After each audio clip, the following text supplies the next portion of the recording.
What's up, everyone? Welcome back to TD Phins Talk. We'll be getting started in about 1 minute. We'll be ready to rock and roll for some Monday Night Football. We are live. And I'm saying Monday. I know Sunday Night Football. We are live. See here. All right, there we go. All right.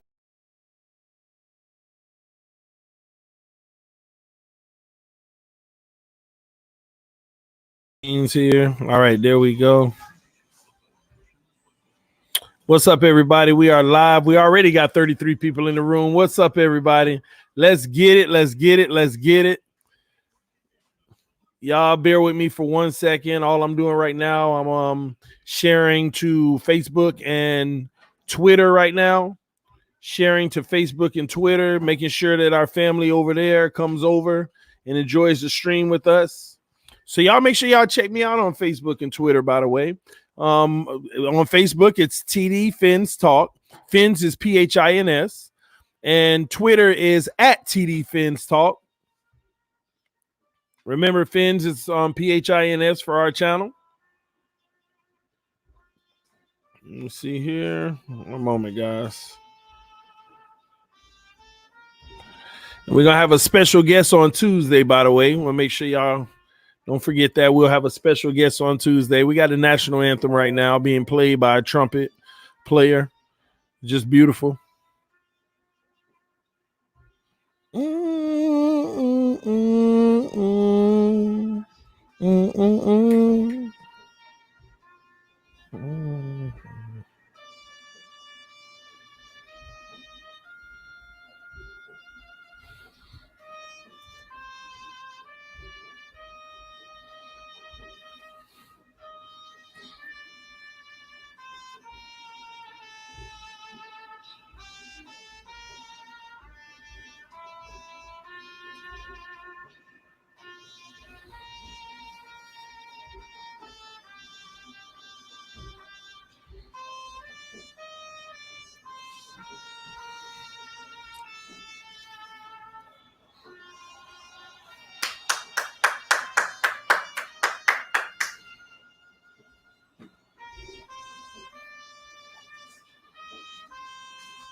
Let's go. Shout out to all the veterans on Veterans Day. This is the Veterans Weekend, baby. It's not just a day. This is the weekend for our veterans. Every day is a day for you guys. We appreciate your service to our country. We love you all, man. We love you all. We're starting the panel conversation, guys.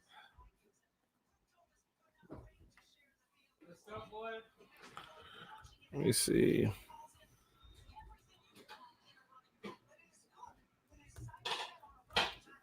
We add it.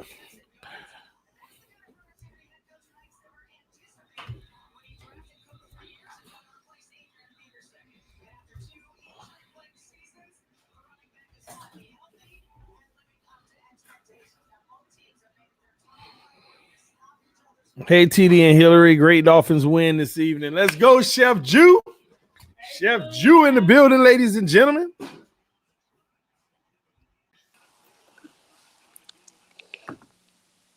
Y'all already know. What's up, Insanity 5? I'm happy. That's what's up. I'm excited.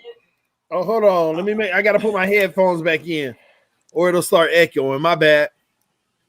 Oh, damn, Bailey is with the Vikings? What? Dan Bailey, yeah, he with the Vikings. Oh, man. You didn't know that? You, Dan. Do I say we miss you, Dan? My hair's better. They're gonna get every pick they make. All right, let me see my headphones. All right, we hooked up. Finsanity, can you hear me? Yes, sir. Can you hear me? Oh, I don't hear you. Hold on. All right, I'm hooked up. Give me a second. Wait, why are we receiving first? Because y'all chose not to receive first. Hold on, Finsanity, because I'm not hearing you. I got to figure this out. Why wouldn't we defer? Speaker. All right. Yeah. Can you hear me? Can you hear me now? Can you hear me now? Man, I don't hear you.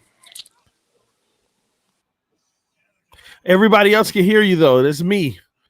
Oh man, she left. She'll be right back. I gotta figure out what's going on with mine. Why do I not hear anything?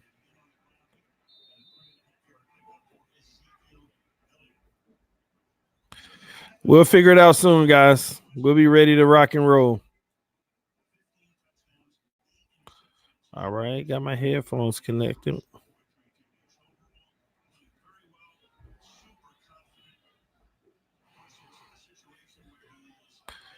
We'll figure it out. Appreciate you, Laura Moreno. Appreciate that. Oh, Dallas. It's going to be 3rd and 1. 3rd and 1. Dallas is going to have a 3rd and 1. Y'all give me a second. We'll figure out this audio in just a second. My microphone. Headphones connected. That's connected. Man, I'm all good. Finsanity. Can you hear me now? Hold on. I can't hear you. So let me switch back for a second. You good, though. I don't think it's you this time. I don't think it's you at all. Let's go, Dad. You go ahead and speak real quick. I want to see if it comes through. Me? Can you hear me? No, you cannot hear me. I heard her and you, TD. Y'all can hear both of us because I can't hear Finsanity 5 on my end at all. Let me do this. Stay in the room, Finsanity. I'm going to leave and come back. Okay. Okay, guys, just so you know, I want Dallas to win. I just do. I'm rooting for Dallas in this game. My uncle, who is a big Dallas fan. Man, I still can't hear you. I don't know what's going on. Not? This is crazy. I heard you on the screen. Hold on. Mm-hmm. So you can't hear me in your headphones. Do not worry. I will figure this out. Mm-hmm. So you can't hear me in your headphones. It has something to do with my headphones. I hope they're not connected to the TV right now. Could they be? Instead of my computer. One moment. Mm-hmm. Take your time. Let me do that. Instead of my computer. One moment. Mm-hmm. Take your time. Let me do that. Instead of my computer. I hear the echo. Dallas moving the ball down the field, guys. Let's go. One moment. It's about to be easy money. All right, I got my headphones back on. It's going to be easy. RP Uncle Kev, man. This one for you. Prime time Dallas Cowboys. Let's go. I'll get this fixed, man. All right. It says repaired, but not connected. Okay. Connect. I think we. All right. Finsanity?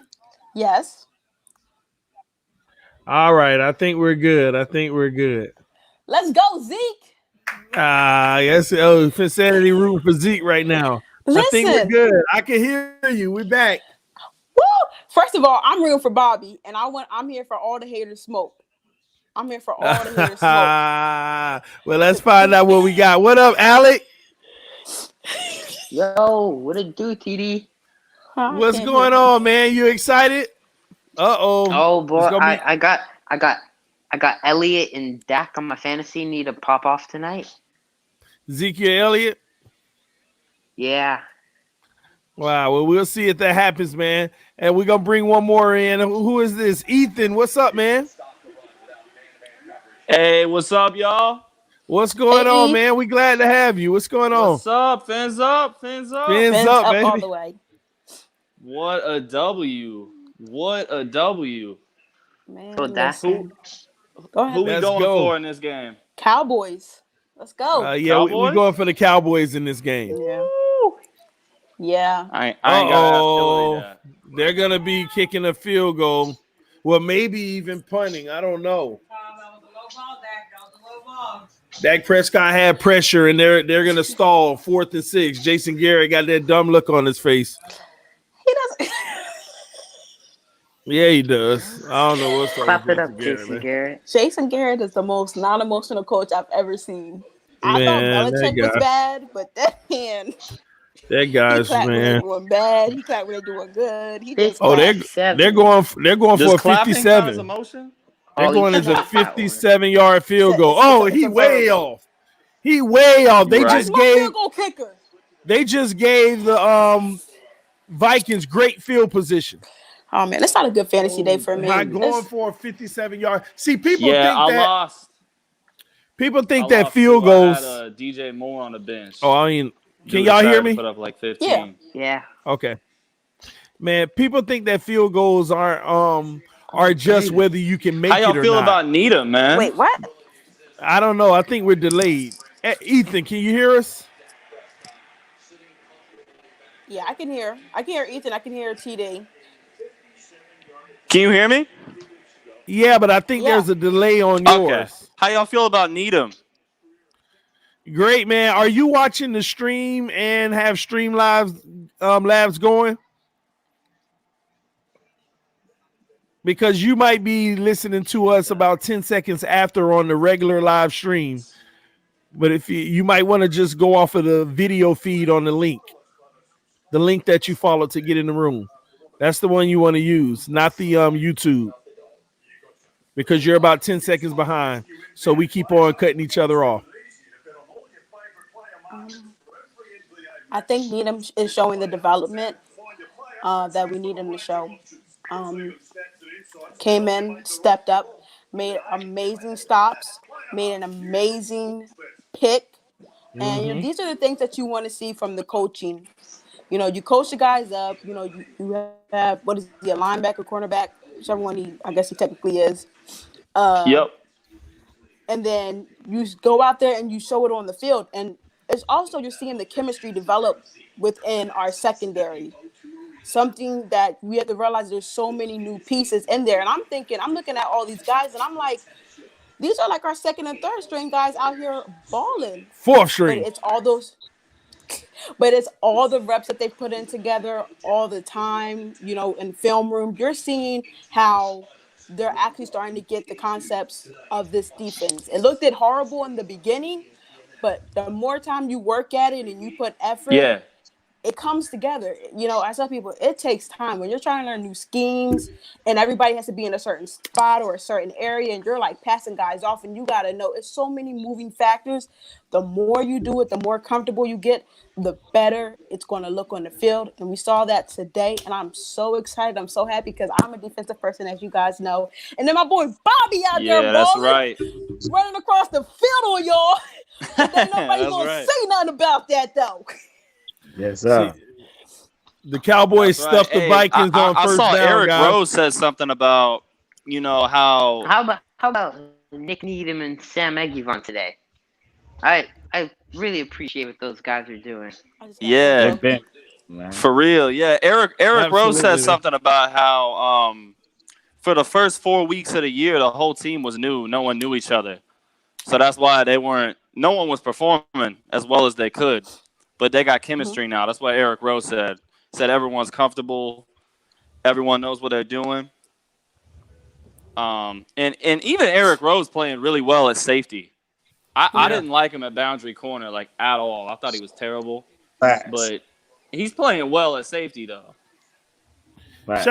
Shout out to Money Man. What's up, man? You in the building? Needham playing boundary What's corner? up, TD, man? What's going on, man? Man, we're good, man. I'm sorry, Ethan. I just think there's a delay on yours. You might want to leave out and come TD's back mic in. on? I can't. You can't hear TD? I can't hear TD at all. Tell him, Phins, that he wants to come out of the room and come back in. Okay, TD said to go out the room and then come back in because you're on a delay. So it's you're kind of interrupting, but it's not your fault. It's just that. Yeah, it's the system. Oh, okay. I got you. Hold up. Because he doesn't have a delay with you guys, but he has a delay with me, which is weird. It's probably because he can't hear you. So if he can't hear you, TD, can you guys hear me? Yeah, I can hear you. What you said, Money Man? That was a wonderful winning day, boy. Actually gave us a moment to be entertained, man. The Dallas Cowboys are giving up a big chunk. This guy's running the ball and he getting a face mask, probably another 15 yards. They're going to be at the goal. They're going to be in the red zone in the goal probably going to be first to go. There is no D in Dallas, but they're going to get the win. There's no D in Dallas, but they're going to get the win. Well, we'll see. I hope so. Hey, T, do you hear me? Yeah, I can hear you. Can you hear me? Cool. Yeah, I got you. All right, we lined up. What the coach said, TD? Huh? Did you hear what the coach said? What'd he say? He expected more wins now, man. It's high expectations now. Yes, sir. All that tanking, all these other fans be, them not real fans, man. I tried to tell him we were never tanking. Never. We were just getting beat. Yeah. We gotta learn. We gotta get better. Listen, man. It's time to start the controversy, though, man. It is. It is. What's the controversy? You ready, man? Why is this defense? Why does this defense always look better when Xavier Howard not in the game? I knew you was coming with that one. No. No, you hit. Open your mouth and Saturday. Open your mouth and Saturday. First of all, about that. I knew you was coming with that one, TD. I'm just curious because it's one thing. Before Xavier Howard got hurt, people fail to realize that the man was last on the team in PFF in the secondary. How are you? Really? How are you? Yes, really? yes. That is the Can fact. Can I speak? That is a fact. He was last on the team in PFF. Now, mind you, that Dallas game alone put him behind by 3 games worth of PFF. Okay, he was terrible against Amari. He was terrible against Amari Cooper. I'll give you that. Yeah, he was terrible against Amari, man. Listen, and I'm going to say this because you know what? You said the defense has looked better without X. I think the defense has looked better since they've gotten more pressure and they've been sending better blitzes without and getting pressure on the quarterback. But no, it's not without X. Listen, it's not without X because that's like we said. The secondary and the line have to work together. And you're seeing us in their backfield more often now. So now we're not having to cover for 10 seconds. So if you out here playing tag for 10 seconds and you can't hold the guy or, grab him or tackle him, eventually he's going to get away. He's going to make a couple moves. But when X played and we had that defensive line, didn't the man have an interception or something like that? Wasn't the man out there balling? Then he got hurt. So we're not going to do that. We are not going to here. I knew you were going to say that too, TD. But you got a real point, though. The attributable is that this defensive line has been playing better. Agree with that. So how do you not agree with that? Has our defensive line not been playing better? I agree. No, I agree with you, Phins. I don't think the defense is better without X. I don't know. I don't know about all that. X been out there. Y'all can be homers all y'all want. These guys have played tighter coverage than Xavier Howard in the last 3 games. Facts. The man was hurt. Ooh, on the field? Xavier Howard was hurt on the field? First of all, he was hurt. You have better defensive line play, like I said. And wait a minute, you acting like some of them boys wasn't out there getting beat today too. Bend but don't break. Listen, bend but don't break. We was making stunts at the right time. They was moving that ball.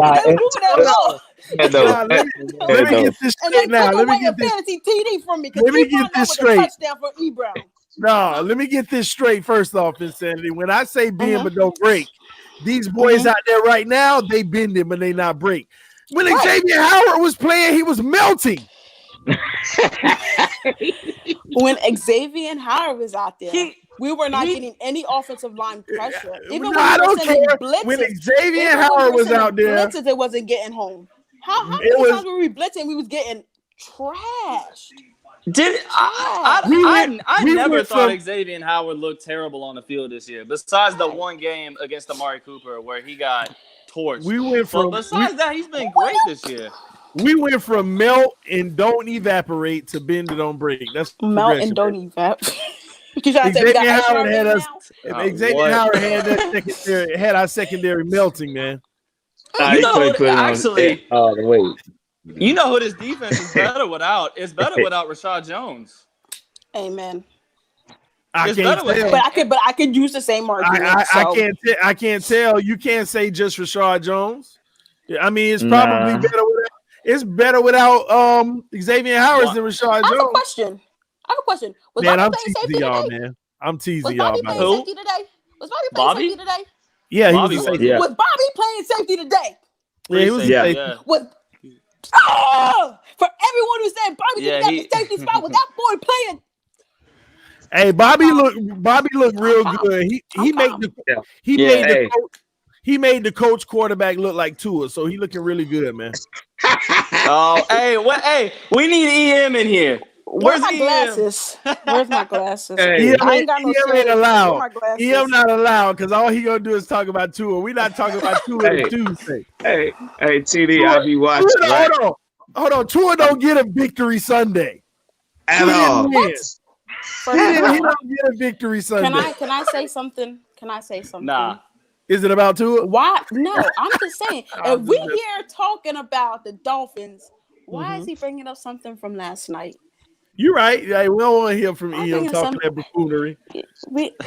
Joel, Dolphins, baby. What's up, Joel? Let's get it. Let's go. How about Bobby? Bobby? Nah, I forgot. I cut Money Man off like a minute ago. What were you saying, Money Man? Hey, man. I forgot right now because it was so y'all was saying so much crucial stuff, man. Nah, I was messing with y'all about that Xavier Howard stuff, man. I was just but yeah, you can't. What happened, TD? No. You can't put it all on S. I was just messing with y'all because it's something I noticed, but I said nah. But he the money man. You can't put it all on X, man. X money man Howard. It's not all on X. Just X money bags. We can't do money bags. Money man. The man money bags. Money man. He writing checks to everybody now. What's up? So do we beat Buffalo? Do we beat Buffalo? Yes. Oh yeah, We'll definitely be in Buffalo. Yeah. In Miami. Yeah. In Miami. Yes. I think Brian Hoyer is a terrible decision maker, but so is Josh Allen. So I think we could put him in the same situations that we put Brian Hoyer in. We had him last. We had him week before last, man. We let him go. Josh Allen is more mobile than Brian Hoyer will ever be. And that's the one thing people have to remember. Last year, very true. Josh Allen didn't beat us with his arm. He beat us with his legs. So we need to figure out how we're going to negate that. The Bills lost in a heartbreaker today, so they're going to be real mad next week. You know what I mean? But they coming to Miami, though. Yeah, they come to Miami. We real confident, man.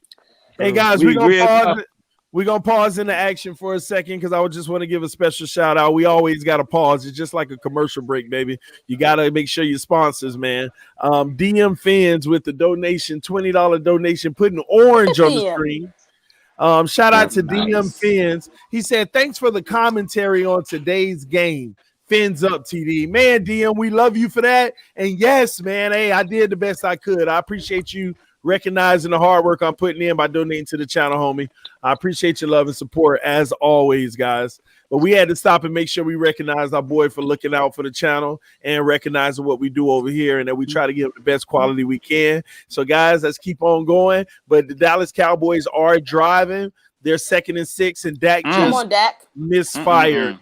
So it's going to be 3rd and 6. All right.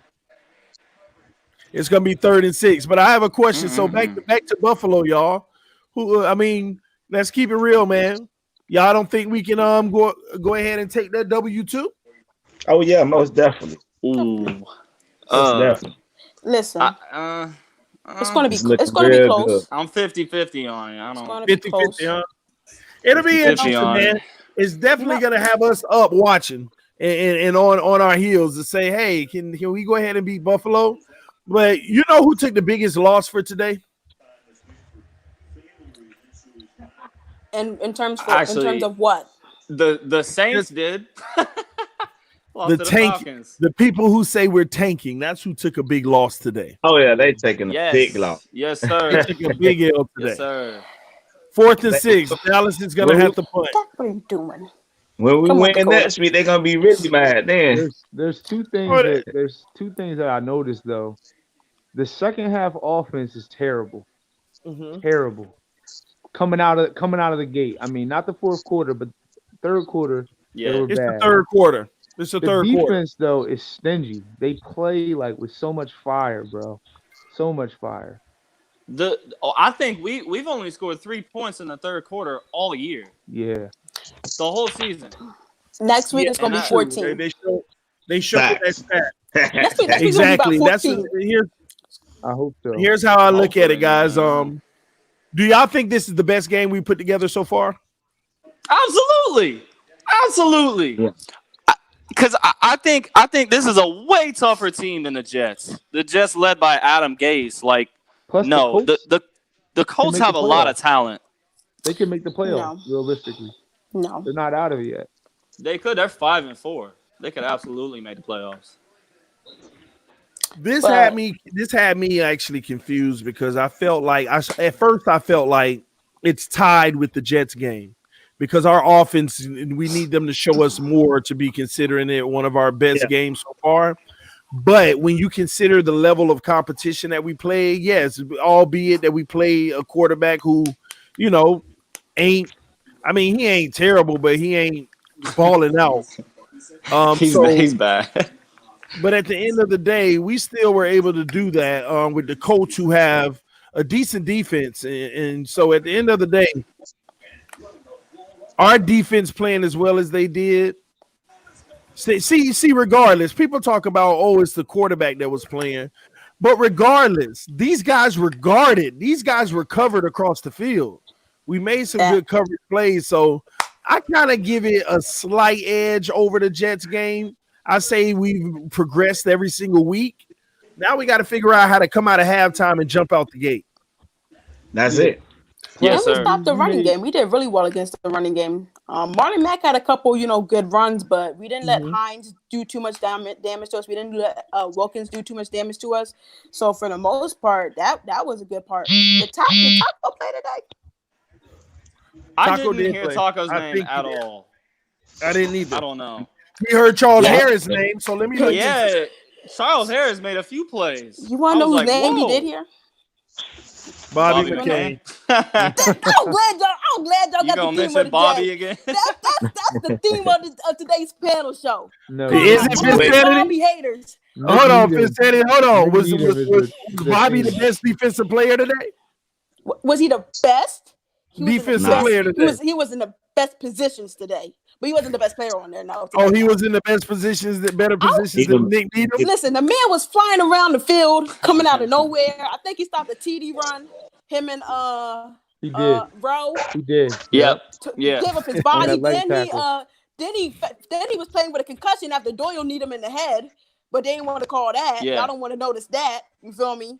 So the man was out there balling. To be out there playing with a concussion in the second half, he did a great job. Great job. You're right. Yeah. Right. Listen, I think Needham earned a roster spot today for next year. He had to earn one?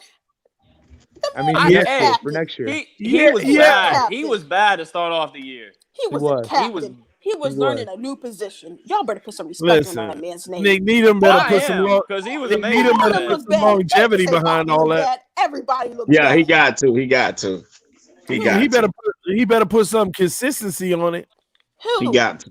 Nick Needham. We better see it next game and the game after. None of that matter, man. Plenty of people had their moments. Come on, let's hear your name a lot more. See, that's the type of stuff. Sir. You get a guy like Basil to step up. You get a guy like Nick Needham to step up. And you made a lot of plays. Yeah, man. Eguavon's jersey today. Yeah, Eguavon. You bring in, then you actually want to see a Rashad Jones come back. Like, oh my gosh, I was just excited about the fact. You know, maybe not under the $20 million a year contract. So who? Not on Rashad Jones. Well, let me tell you something. I think this man still got $11 million of dead cap next year, so I don't know what they're gonna do. Oh, I didn't know that. Okay. Yeah. Two things that's funny.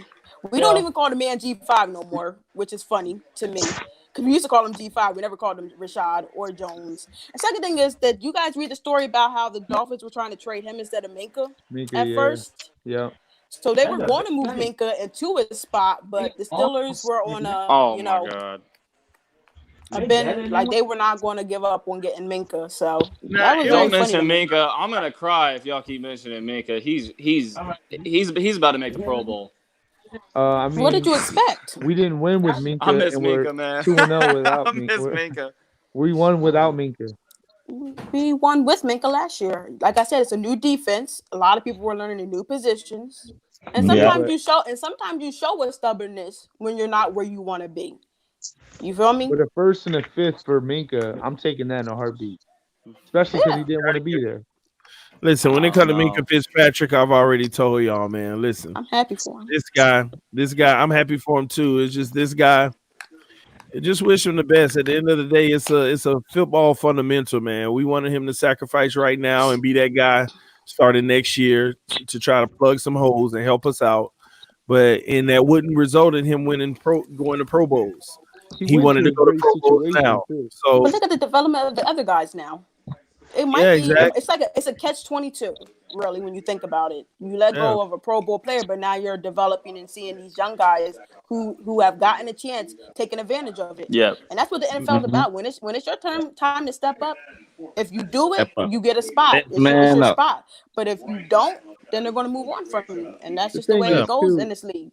The thing is, too, is even if Miami can find like 3 or 4 good starters out of all these young players they have, that's like way more than any other team has found. You know what I mean? Like they added all these pieces. Like, and if they can find 3 or 4 starters for next year and the year after and moving forward, this team is gonna be great. You know what I mean? We already got 3, don't we? Vince Diesel man, it's more than that. It's more than that, but we still got some that's going to show you. But I'm talking about undrafted and guys who were free agents at the beginning of the season. Preston Williams, but not making the team. I told y'all 2 months ago, though. I said, hey, the game plan for this offseason was to unload as much assets as you can and bring back draft capital. That was number 1.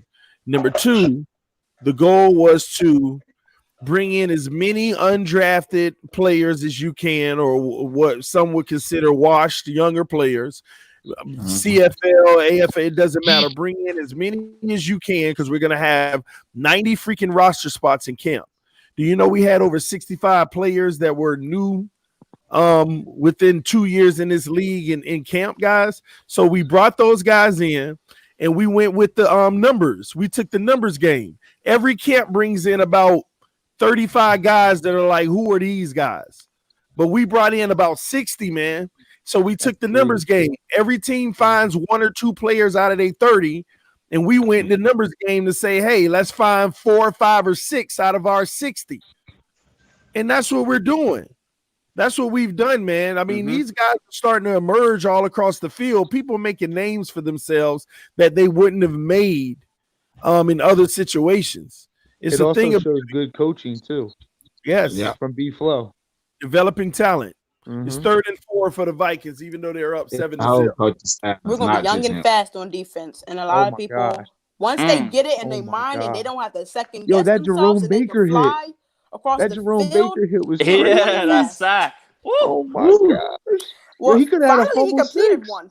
Finally he's completing them because last year he let a lot go. So I'm glad they got him into the lab and told him, "Hey, Baker, they have to get on the ground for it to count." Him and Raekwon are flying around together like crazy. Quick question: Who said Raekwon and Baker should be the starting linebackers earlier in the season, in the preseason, when TD asked that question? Do you guys remember that stream? It was you definitely said that, man. When I say I know a little something about a defense, Raekwon McMillan, I told y'all he needed to show me more. Has he?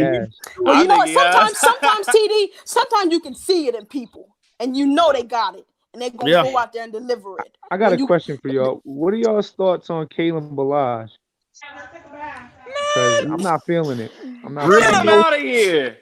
Really, no thoughts, man. Because it's like, look, he doesn't have a lot of holes to run through, but he doesn't break any tackles.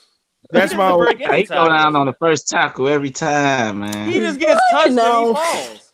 Here's the thing. He does. They're tackling correctly. They're taking out his feet. Maybe he needs to work on his center of gravity. The thing is stop that insanity. Stop that. When you have a guy like Larry, we got EM. No, EM, you're not allowed. What's up? Yesterday, I got dismantled because of you. Good. I was taking all your smoke yesterday. Where were you at? And I don't want to hear about no wedding. Where were you? Everybody was coming at me yesterday. Hey, Em. And it was all your smoke. Em, where'd you go yesterday? Hey, my boy got married, man. That's my ace. Y'all lucky I ain't got no shades. I'm putting my glasses back on. Where my shades at? I can't deal with this. Ian. I had to go support my boy. What you think about that? What you think about that Miami win, Ian? There we go. Hey, I'm loving it, baby. What you talking about? I'm loving it. I always love it. We can't hear you. Can you hear me now? Yeah. Am I coming in clear? Yeah. I got you. There we. Wait, y'all can hear Ian? Yeah, we can hear him. I can hear Ian. Why am I not hearing like the fifth person? Where is TD? Do y'all have TD on the screen? No. He got scared. Listen, you better put shades on, man. It's sunny. It's sunny where I am. It's sunny where I am. I'm in Australia, man. It's sunny out here. He ain't scared. Tua came out flat yesterday. Come on, he man. We're not talking about Tua. That's for Tuesday. But the man balled. If you really go back and you look at that game and evaluate it and look at his touch and how he really Burrow was better, but Tua was. Burrow did a lot. Okay. Burrow did a lot. Burrow got a lot of yak. Tua put the ball down the field. Like, the last touchdown that he threw. We're not talking Alabama. We're talking Miami, but we can have y'all can do this on Tuesday because I won't be here. We're not talking. You know what I saw yesterday? Dolphins won today. Hey, yes. you know what I saw? You know what I saw yesterday with that when I went back and what is Dallas doing? I saw the second Dan Marino. That's what I saw with Tua. I saw Dan Marino. Thank you. What? Thank you. That's for Tuesday. That's Tuesday. Oh man, what? Kalen Balaj has got to go, bro. That's all I gotta say. Why? Why does Kalen have to go? Because when Laird steps in, he's just as good as Kalen Balaj, if not better. Like, you know what I'm saying? And Laird was okay. Yeah, I saw Laird. Here's the thing. Tackles. Here's the thing. Laird was running to the outside. Balaj is running inside. So. Why can't Balaj run outside? Why? Listen, that's not his style. That's not his style. That's like saying that was like trying to get Kenyon Drake to run in the middle. It's not his style. There were 3 plays that if Balaj takes it outside, he gets like 8 or 9 or 10, maybe even 15 yards. Exactly. But I'm telling you, sometimes you guys have to understand the play call, the play situation. It's up to the offensive line to open up these holes through those gaps. Yeah, but as a running back, you got to read the holes. Oh my God. Yeah, you gotta have vision. Look, hey, Balaj is a one cut. Have any of you guys ever been running backs? When even Le'Veon Bell got his stripes for being patient. Bring in Gaskin. Bring in Gaskin. If you want to win, put Gaskin in. All I'm going to say is I at least want to see someone else at running back. All I'm going to say is every time someone has tried to run through the gaps, through the line, the A gaps, whatever you guys want to, however you guys want to put them, they get nowhere for the most part. I think the only person who's done it successfully in the last 2 years was Frank Gore, and we already know what kind of back he is. Well, can do it. But oh my gosh, they had a different line setup. Balaj can do it, but the thing is that, bro, like, you got to think about it. If he sees a hole outside and it's wide open for him to get more yards, make one cut. Maybe he's not looking outside. Make one cut. Maybe he's not looking outside. I need to watch. Yeah, he's down here running. Yeah. So you just like running in the D tackles. You just like him running in the D tackles and linebackers. Listen, he's a bruiser. You feel me? Down here running. He's a bruiser, and guess what? One of these is going to break. Miami right now, other than Mark Walton, they need to change the pace running back because Laird is a bruiser and Balaj is a bruiser. So, but I told you guys that Miami was going to try to focus on a power running game. I think I kind of mentioned that too. They're focusing on. I'll give Fansanity this. Whenever Chandler Cox, the fullback, is in at the lead blocker role, Balaj goes fine. Yeah. Whenever Chandler Cox is leading. Yeah. So I think we leave him in more. We're fine. The thing is, bro, if you have 20 carries and you only get 40 yards, like, that's terrible. Yeah, it looks bad. I mean, listen. And half the tackles that he had was on trip runs. Okay, boom. Here's the thing. Here's the thing that you guys don't see. Okay, Like when you think about other power backs who run through, try to run through the line. For the most part, a lot of them are contained for most of the game, but by the fourth quarter, their defensive line is so banged up that the offense eventually opens a hole. Derrick Henry did not break off a 68-yard touchdown until I think the fourth quarter. Derrick Henry didn't give me my fantasy points until the fourth quarter, but they broke open a hole for him. How many times has Leonard Fournette been looking hard, and then eventually in the second half it gets there? He has to bulk up, he has to get stronger. But if you're going to stick with the power game, you're going to have to understand that sometimes you're only going to get 2 yards, sometimes you're only going to get 3 yards. This is not Frank Gore out there. This is not Joseph Atai out there. Yeah, these but are not Emmitt Smith out there. I'm glad you mentioned Derrick Henry, because I actually watched Derrick Henry because I wanted to watch Ryan Tannehill win. Derrick Henry made a lot of plays where he took one step and got 4 or 5 yards today. Now, his big run didn't come until the end of the game, but he did shrug off a lot of players today. I heard Tannehill. What's going on? What's going on now? Derrick Henry is not only better, but bigger. They got Facts. Pro Bowl He has players all more up and chemistry down. with his line. Facts. No, because you guys are not listening to the attributable factors to a lot of these things. No, and then also it's a different line setup. It's a different line setup. Just like TD mentioned, it's a different line setup than what Walton had. Walton is probably going to be our starter. Congratulations to Breon for stating that way back before, when he was not even being considered. Funny, the man balled out. Now he gets suspended, aka Belichick called that in. But I really. So who y'all think gonna be the next quarterback for next year? Oh, I got some thoughts on that. What y'all think about Teddy Bridgewater, man, in free agency? No. He's getting re-signed again. No. He could be, but if you offer him a good enough contract to lure him away from New Orleans, we did do y'all that not this feel year. confident? No, I'm not a Teddy Bridgewater fan. We offered him way more money. You gonna like this with TD though? I'm not a You gonna Bridgewater like fan. this. Tannehill gonna be back next year. Stop. Oh, that's ambitious. Maybe the year after. Why would you even? Maybe the year after. He's past 30, man. They gonna sign him back. Tennessee gonna sign him back. Yeah. No. You never know. They could. I don't know. They could, but I don't want him back. I want Tannehill back. If we got a team around us, listen. When they go, when they gone, let them be gone. I want him back. What I said. When they gone, let them be gone. That's all I'm I say. get it. Nah, let him be gone. You don't want to be that. Nah. You don't go back to your exes because they might be vengeful. Anyways. Yeah, Finsanity. You can go back. Listen, I'm gonna tell you this. Finsanity, you can go back if you're the one who let him go. Then they tell you they come back. That means it's meant, right? If they come back, it's meant. Right? Not in football. Not in football. I don't feel that one. They don't like to hear that, TD. Nah, how y'all listen, feel about Jay Cutler? Stop. Boy. I'd rather keep Ryan Fitzpatrick, bro, for good.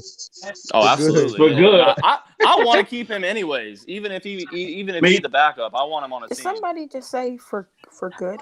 I'm saying over Jay Cutler. Oh, over Jay Cutler. Yeah, nah, I mean, listen, if you're not the solution for 7 franchises, man, listen. We need to get young. We need to get young, and we need to get young fast. You feel me? Patriots have their quarterback in the future, possibly with Stidham. The Jets seem like they're staying with Darnold, and Allen is with Buffalo. So we definitely, if the veteran guys ain't getting it done for us, we need to get young and get faster on offense. And I mean, Rosen's 22, 23. I mean, like I said, we need to get young. Time will tell, man. Time will tell. We need to bring in some competition. We do need competition. That's the one thing I like about Brian Flores. Who here has faith in Rosen, though? Huh? I do. Who has faith in Rosen, though? I do. Now, I have faith in him to have a year to learn this playbook, to learn the scheme, and then to go out and try to compete with someone new. in the offseason. That's the I'm faith good with I that. have. I'm good with And that. with that, I'm right I feel down like that you have line. no more excuses. If you can't beat out the new I'm guy with that coming too. in and you Yeah, had more time to he'll prepare, probably be sit on the competing bench, wait your last with year Joe out. We'll Burrow. release you next year. We're probably not going to trade you, but we will release you because at least you'll be a viable backup because you know the system, you know the audibles, and you know the language of the offense. And then next year, man, you know, DM, good luck to you. Will you be mad if Miami takes Joe Burrow? Who? DM. That is a Tuesday question. Can y'all hear me? Can y'all hear me all right? I just want to know. Yeah. Okay. Hey, Young, man. No, I wouldn't be mad, but I told you, I just think Tua is a special talent, man. I honestly, I just think he would I be. believe that as long as we get young, we bring somebody in to compete and bring in somebody competent.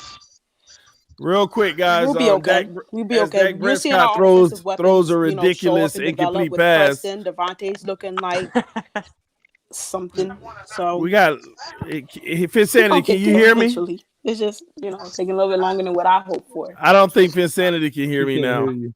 I hear you, CD. I hear you. Wait, TD say something? Yeah.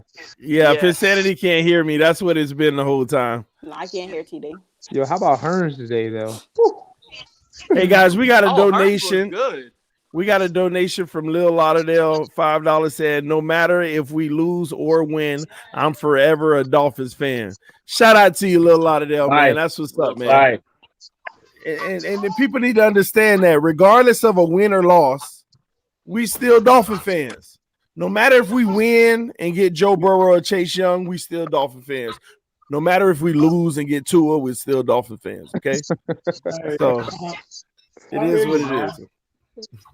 Father Tua fans, they need to until that card comes in and it says Miami Dolphins. Anybody but Tua, I'm still holding on hope, baby. I hear you, man. And then somebody keep on asking this question. They keep on saying, did Miami lose the Minkah trade? No. We there's no way to tell yet because we haven't with the pick yet. Well, I'm gonna be honest with you. I think it was a win-win for both teams, considering how well Miami defense, in particular secondary, has been playing over the last 4 or 5 games. And I'm gonna be honest with you. What made Minkah expendable, and y'all probably gonna laugh when I tell y'all this, but when he inserted, because all he did was when they traded Minkah, he inserted Eric Rowe into that role that he wanted Minkah to play. And you see how well Eric Rowe has been showing up week. I agree. And that is fact. Three moves. It was 3. I was screaming for his head, man, the first few weeks, man. Get that crap up out of here. It was 3. It was safety. Woo. It was 3 pivotal moves that oh my God. Made. It was 3 moves that he made that I think made a significant change as far as our defense is concerned.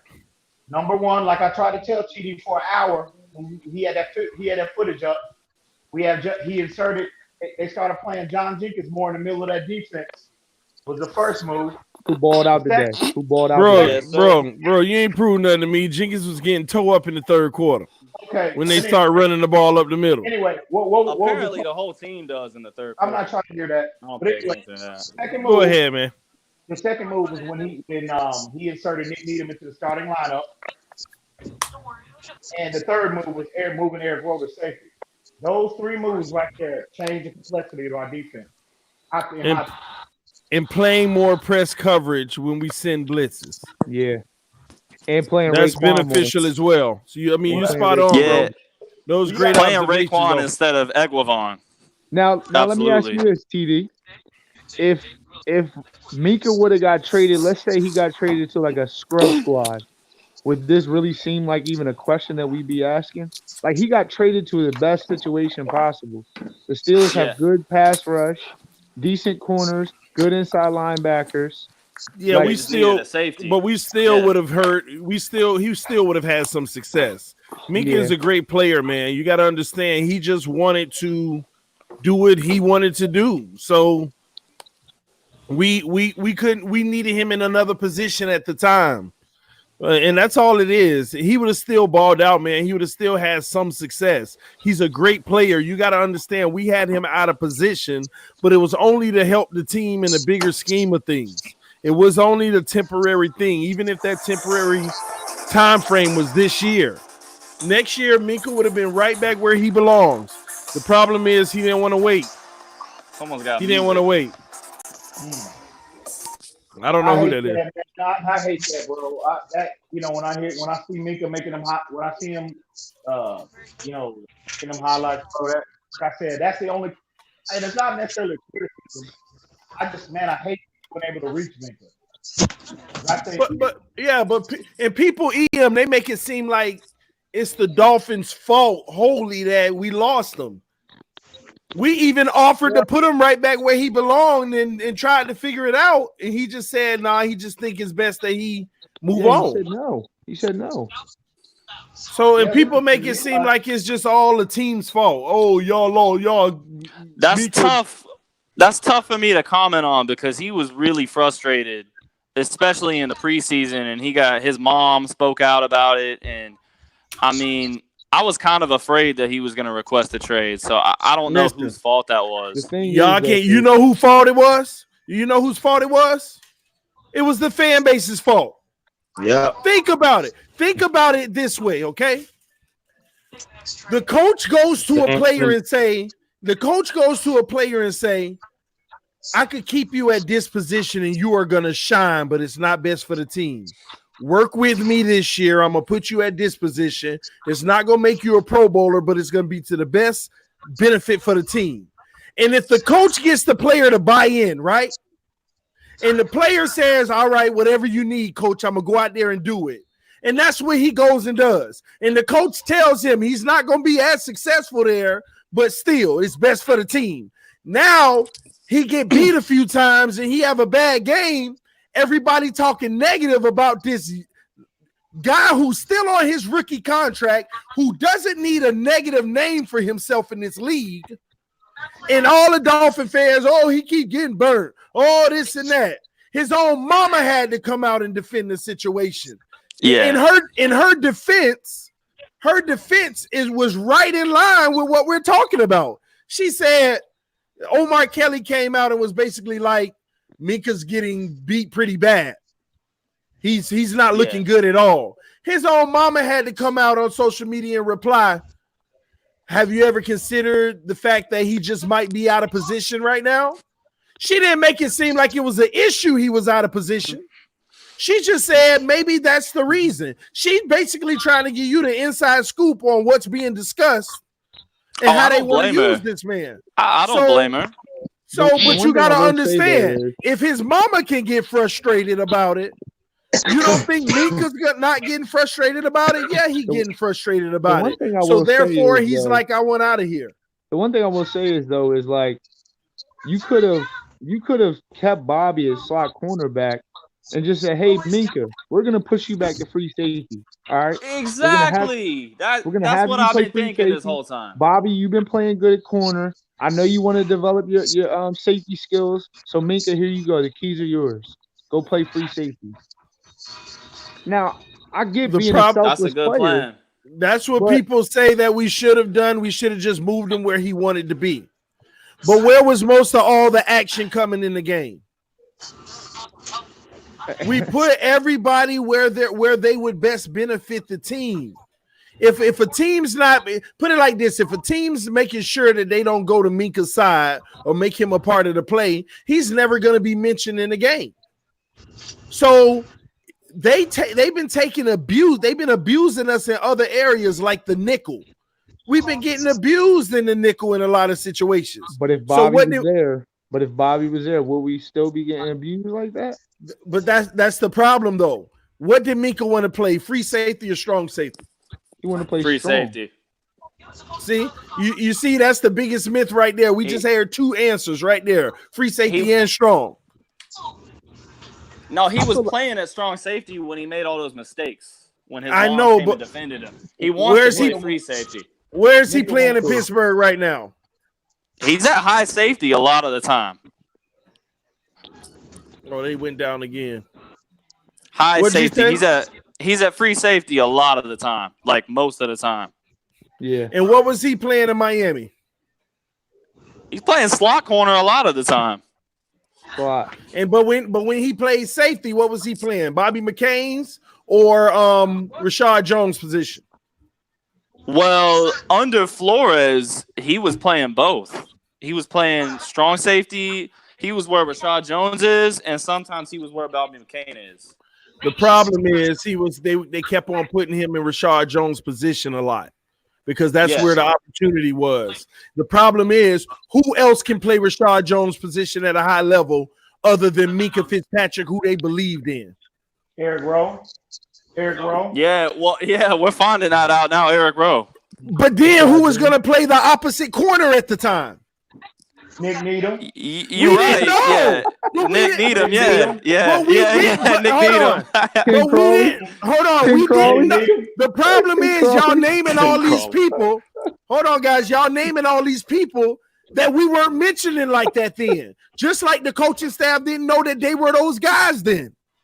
We're mentioning Chris Lammons was balling in the preseason at boundary corner, though. Eric Rowe was balling in preseason too. Chris Lammons. I don't know about that. No. Eric, first of all, Eric Rowe was playing the best football in preseason at the cornerback position. We thought that he was good enough to solidify the position. The rest of these guys were no names who weren't making enough plays in practice, and they made a few preseason stints. So the coaching staff didn't see anything up until this point. Yeah. They didn't see anything at this point. This coaching staff said, who we're going to have play where Rashad playing? The only option we have right now is to trust Minkah at that position. He's the only other guy we were working out back there in camp. Y'all going off of the team right now. You're taking the team right now and putting them on the past decisions. That's not on Flores. They had to make good decisions at the time. What was best for the team? We had no replacement for Rashad Jones other than Minkah. I agree with you. The one thing I will say too that I like about Brian Flores is it seems like we could lose a player and somebody steps right up. When Gates would lose a player, it would be like, oh, we got all these injuries, blah blah blah blah blah, and it's like, bro, coach him up and make him better. You know what I'm saying? It's like that Cincinnati game. As soon as Tunsil went down, Sam Young came in and we lost immediately. Don't mention that name. Discipline and determination, man. But TD Love.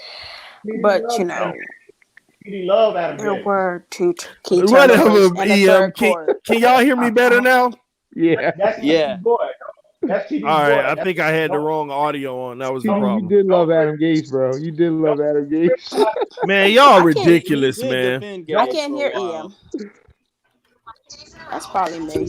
Y'all trying to hold me to my analysis of Adam Gase preseason last year when I told y'all Adam Gase is a good coach when he has everything he needs around him. He's garbage. When he has all the weapons that he needs around him, he's a good coach. And then when we lost everything around him, when he lost everything, he showed who he was. So throwing bubble screens on 3rd and 10 is a good coach, good play call. That's not what I'm saying. At the end of the day, Adam Gase saw some success when we were healthy. No, I agree, but I'm just saying some of them play calls, especially on primetime games, were terrible. Adam Gase saw success I agree with that. When we were able to run the ball. The Jets can't run the ball, so now his offense does not work because his schemes do not work as the play action. They won today. Dak Prescott gets sacked. They won today. On 2nd and 8. What's up, Mr. Ballgame? Yeah, they won today. What's good, baby? Talk to us, man. What's your thoughts about this win today? Hey, I think we can forego the old idea that we are looking to secure the number 1 spot, and I think possibly they're looking to do something different at that position. Maybe there's enough quarterbacks, maybe not ones that we highly covet as individuals here, but I think they're doing their checks on all of the other guys, and they're not really concerned at this point about being number 1 because if you look at it, the way these picks looking like they're gonna shape up, we might be somewhere in the 5 to 6 range. And Pittsburgh's pick, who won again tonight, is probably gonna be somewhere in 14, 15 range. 14, 15, 16 range, and then Houston Texans are going to be late 20s. So, I don't necessarily see how we're going to move back up to get Tua or even Burrow without without giving up something else somewhere down the line. Another, more picks, things of that nature, which we have. But truthfully, I'm gonna be honest with you. I like what I see from this team.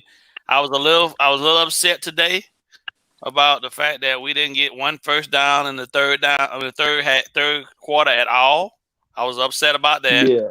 So I was almost ready to jump on this whole conspiracy theory about we tanking again. But when they rallied, and then the whole thing with Fitzpatrick. About him getting hit in the head, whatnot. I'm watching Fitzpatrick's body language, and I was like, you know what, dude ain't upset. He ain't upset for no other reason than he trying to win this game. So that relieved that thought process for me. And I just say across the board, bro, that really, I think Flores is more about building up the confidence in these players, ensuring that these guys are actually learning and holding on to what they're experiencing now in the field in these game situations for, our run next year. We add whatever young talent we add next year, but we got a nice young nucleus of talent, man, that's going to be undeniable for a couple of years to come, bro. Nick Needham. Boy, he's nice. Yeah, I like Nick Needham, man. I like I like that combination now. I like what I'm seeing more and more from Raekwon, who is keeping Iguavin off the field. Ball game. Nick, if Nick Needham continues on that trajectory, we might not have to make that call to Byron Jones. You're right about that. You're definitely right about that. I tell you who else is playing pretty decent inside that nickel slot too. No, that's Wilkes. Wilkes. Yeah. Oh yeah, Jamal Wilkes. Absolutely. Yeah. Absolutely. Yeah. I still don't like Bobby McCain at free safety. I think I don't either. I think Bobby's a liability. I don't either. I think Bobby's serviceable, but I think you can upgrade in the draft. Yeah, exactly. You didn't like that tackle in the pick, the touchdown saving tackle in the pick. Bobby McCain's nice, man. Listen, the way I look at Bobby right now. Listen, Bobby McCain is a above average NFL player right now, but we can do better. There's kids right now. Yeah, there was 2 kids yesterday that played in the LSU Alabama game that we could go get. And McKinney is better than Bobby at free safety. And Delpit? Yeah. But Delpit's a top 10 pick though. We're gonna have a top 10 pick. I don't know if it's ball game. He's a top 10 pick, but I don't want to spend a top 10 pick on a safety. Hey, they gonna all miss a couple tackles here and there. But we're talking about the upside of this. Bama missed every single tackle yesterday. Let's be honest. But we're talking about upside. We're talking about upside from a junior. This kid's a junior. You know something? Hey, look, you know what I was thinking about today? It came to me at halftime. We are, as Dolphins fans, we all worried about the first round. We got to get superstars. We got to make those first round picks hit. Look at what they're doing with the players that they have now. Half our team is undrafted. Absolutely. Half our team is undrafted. More than half. More than half. Yeah. So anybody out there that has a lack of confidence that this staff has the ability to acquire, develop talent, develop talent in the later stages of a round, undrafted, 3rd, 4th, 5th round. Those days are over with. Because they're showing you right now what they can. I mean, literally picking guys off the street and starting them, and they're getting production out of them. What have you ever seen? Yeah, man, I do. Hey, I'm gonna add to what EM Dolphins fan is saying because he's spot on, man. That makes you even think about the simple fact that we keep talking about our first round, like he said, and the first pick overall, whether we 5 or 6. if this type of stuff keeps up and guys actually make a little bit of a mark in the rest of the season, it's all the more reason that you could actually start thinking that they're going to take that number 4, number 5, number 6 pick, whatever it is, and trade out. Yeah. Trade out of it. Go to send one to 2021 and take another one for a later, man, and get some seconds. Or hey, we might lose. We might miss. Listen, we might miss Chase Young, but Espinoza will still be there. Yeah, especially if they know something about. Okay, especially if they know something about Rosen that we don't know. You know what I'm saying? I think that Espinoza anyway. What happened? I think Espinoza is a better pick than what Chase Young would be. A better fit than what Chase Young would be. You mean better? You talking body type wise? Yeah, and I'm talking. You see, Chase Young, y'all, everybody gets blown away by his sack numbers. I don't pay attention to sack numbers. You know what I mean? Sack numbers can be inflated at times. So, you know, just like touchdown. Yeah. I look at consistency in the run game, able to set the edge, and I'm telling you, that kid, if we select that kid from Iowa, he would come in and he would start forward. It's just an incomplete pass. He's been pretty consistent at doing the things you said up until yesterday, because Jonathan Taylor bludgeoned them for 250 yesterday. So yes, but they all gonna have bad games. So I take that with a grain. They were scheming away from him. A lot of them runs that he was getting, they were going away man. from him.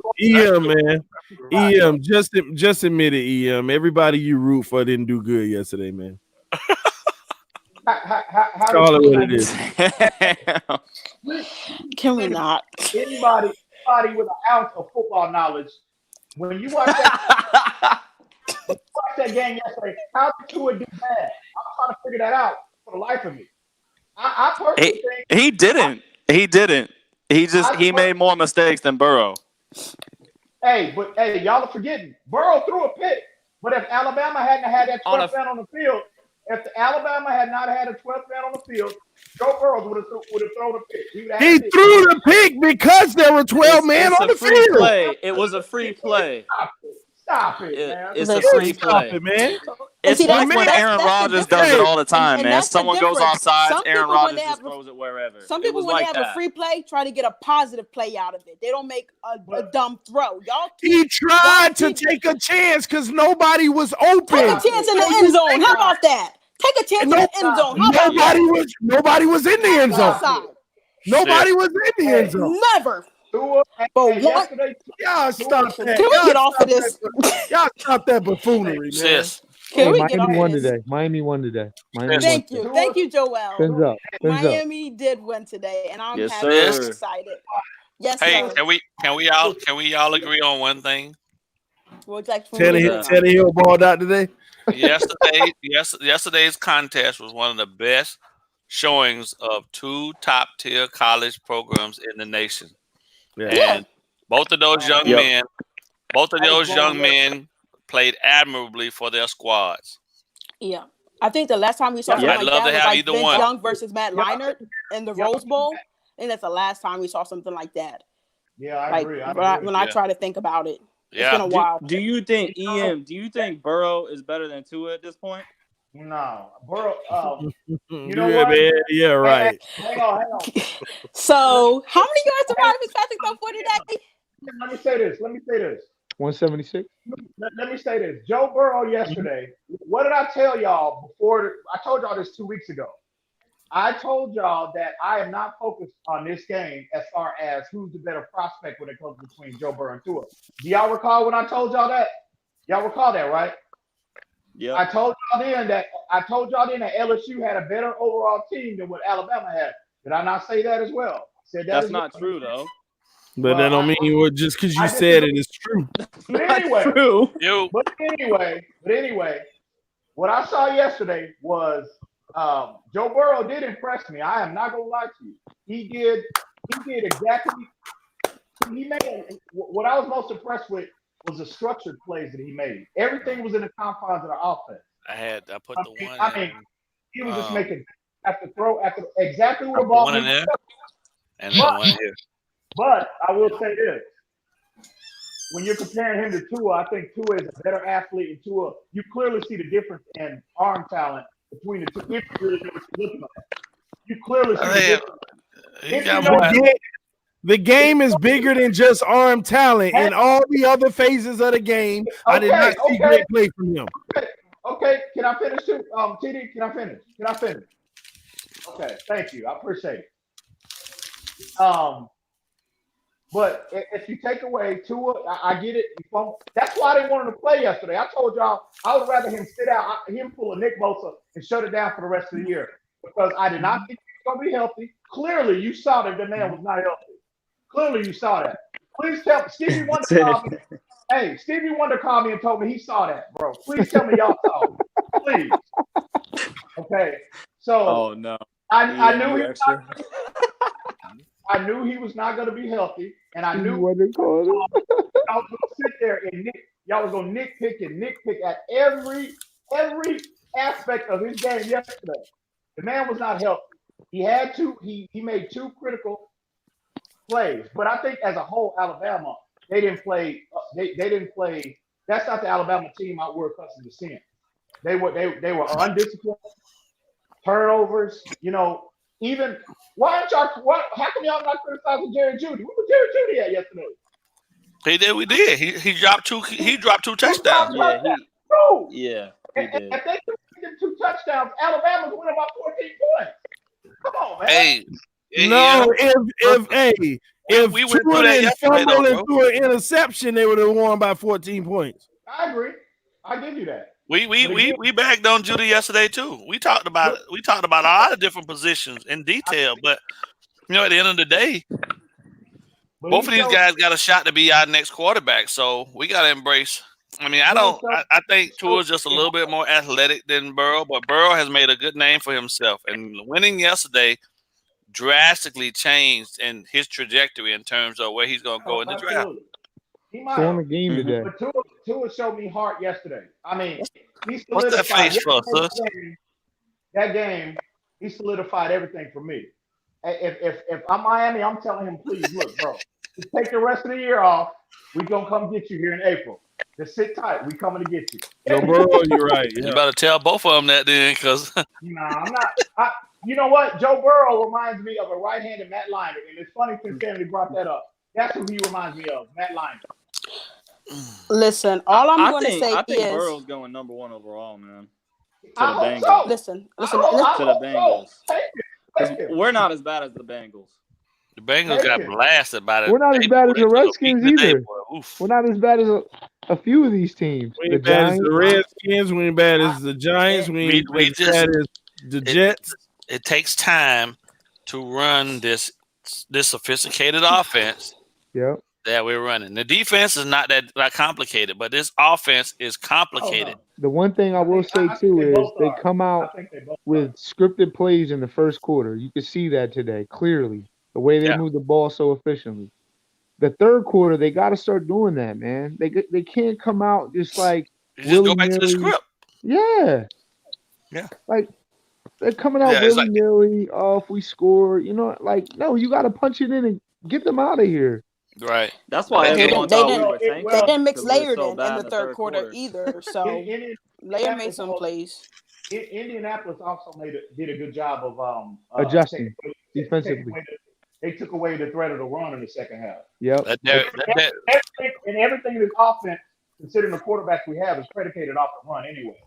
So I want to ask y'all. I want to start with you, Mr. Ballgame. So, do you put the lack of running production on Balash? No. Okay. Anybody else? Let's go. No, I don't. Come on, let's go. No. Sorry. I think Mark Walton has done a better job. Well, look, who we talking about? We're talking about 2 different style of runners. First off, but both are both. You got to rely on the offensive line. So the guy, I mean, this again for me is just the one thing I don't understand. Why we keep switching up things that have already worked previously? There was no Isaiah Prince again at right guard today in the game today, and they running off the right side behind. Bone. It was Bone. It was Bone, but he should be at center. You mean? Kilgore came back Kilgore all the was way back. back. Kilgore was back. Yeah. But how's Kilgore part of the plan going forward? He's not, right? He shouldn't be. He's 30. He's 33 now. 32. Get him out of there, man. Yeah, he's not. Kilgore You're right about garbage. You're right about that. But he was the starting center. Yeah, man. So he's a captain as well. He's a captain. So I don't know why. I think Balazs to me, based on the fact that the offensive line that we had today this wasn't their best showing by far, but I think he did okay. I mean, he had a couple. I mean, he's a downhill guy. Balazs ain't gonna make a whole lot of people miss. He ain't that shifty. You know what I mean? He gonna be a 3-4 yard guy. That's what you look to get with a guy that big. One thing he was doing today, he's running behind his pads today. Yeah. You know what? Which is what that's why I said I see progress with him because he's running. Balazs, and the knock on him. He lowered his shoulder. He used his power. You know what I mean? He kept his legs churning. You know what I mean? You know what the knock on him was coming out of Arizona State? They told him he looked like Tarzan, but he played like James, and that's what they meant. He didn't run. You look at it. Yeah. His pad level was always high too. Exactly. But so that's what I noticed today. It's funny that you mentioned that because I seen a couple shoestring tackles on him where he probably could have got 7-8 more yards and he fell on the ground. And he letting cornerbacks tackle him, man. I'm like, bro, you 235, 240 pounds. There is no way under the sun one cornerback should ever take to the ground. No way. That's unacceptable. It's not just us that are skeptical about Balazs. I mean, it says a lot to me that this coaching staff played 4 running backs today. Like Gaskin had some snaps, Laird had some snaps. Ethan, let me ask you a question. Yeah. When was the last time you saw Sony Michel get every touch in New England? That's true. Good point. Good point. Where did O'Shea come from? But whose offense are we running? You're right. Whose offense are we running? Hey, you're right. New England. New England also breeds. Okay. New England also breeds offensive linemen, and we see every week there's a shuffle. They don't breed them; they develop them. Yeah, the last guy that they had that was an All-Pro, All Superstar was old boy that played left tackle for them for almost 11 seasons. Everybody else has been a late round pick that they developed. Nate Solder, Nate Solder. Everybody else has been a late round, mid round pick that they've developed. Now what they do is they do develop guys to be outstanding offensive linemen. They don't be over the top, just one guy or two guys stand out. The entire line just work well together. But what they do is you don't see them swapping them out every week either. The same group is out there until somebody go down. And if they got plug and play a guy here or there, then they do that. But they do a really good job of building continuity between the guys that they have, and those guys trust each other. And that's what we did. And that's, again, I saw another different offensive line group today, and it's just driving me nuts. Like, why we just can't stick with one group? You know what I mean? Yeah, I told you this was going to happen on Friday. I knew it was going to happen on Friday. I told y'all. I said, Kilgore coming back. Hey, we won. Stop whining. We won. We got the dub, just because we won don't mean we can't talk about how we could be better. Another thing, too, I swear, is when you lose, you're whining. When we win, we whining. Come on, man. But not whining. It just drives me. That's not whining. But the continuity, man. You first half, can always get a lot of Jakeem Grant motion plays. Second half, I didn't see any Jakeem Grant motion plays. Like, only the one. One. Only the one where we threw it to him on that drag route that he had for the first down. Aside from that, right? He's a playmaker. What? And what's the deal with Albert Wilson? Is he still like hurt? Is he banged up? He's not 100. He's not 100% football. Man. Jeez. He on his last leg anyway. So But I mean, it's also the routes you're making him run too. He won't be with us next time. He's running 3-yard outs. He's running 3-yard outs. Like, come on, bro. Oh, he caught that. They gotta utilize him better. Yeah, you know? He did. Yeah. He did. What you think about Devontae Parker today? Grown man. I like Devontae. Now he didn't miss like 2 passes that I thought were important, but I love this play today. This is what I'm talking about. But I think that we need to get this man more opportunities in the red zone. When we stall going 4 and out on the 1 yard line, where's Devontae Parker lined up out wide, but on the slant or the fade? You got to take a shot if he's supposed to be that guy. If Fitzpatrick puts that throw on the money, that's a touchdown, a walk-in touchdown. Yeah, I'm just talking about red zone situations. You got to get a player like that. If he's supposed to be turning the corner and being a part of your future, then we want to see how far he can go. Yeah, He's been doing his job. Yeah. But listen, how many times did y'all see that play at the end, at the late in the game when Gesicki had broke loose up the seam, and he almost got that? He almost got it with one hand. Yeah, he jumped. Freaky athleticism, man. He's getting better every week, man. And I thought he was gonna palm it and come down. Yeah, that's what I'm saying. That joke went up. I was like, oh my god, he gonna pull that in with one hand. If it was a half foot lower, that's a touchdown. That incomplete pass right there showed me that these guys are going out there trying to fight. Right. Extending their body to the max. Right. But how many times? Go ahead. I'm sorry. No, go ahead, Potato.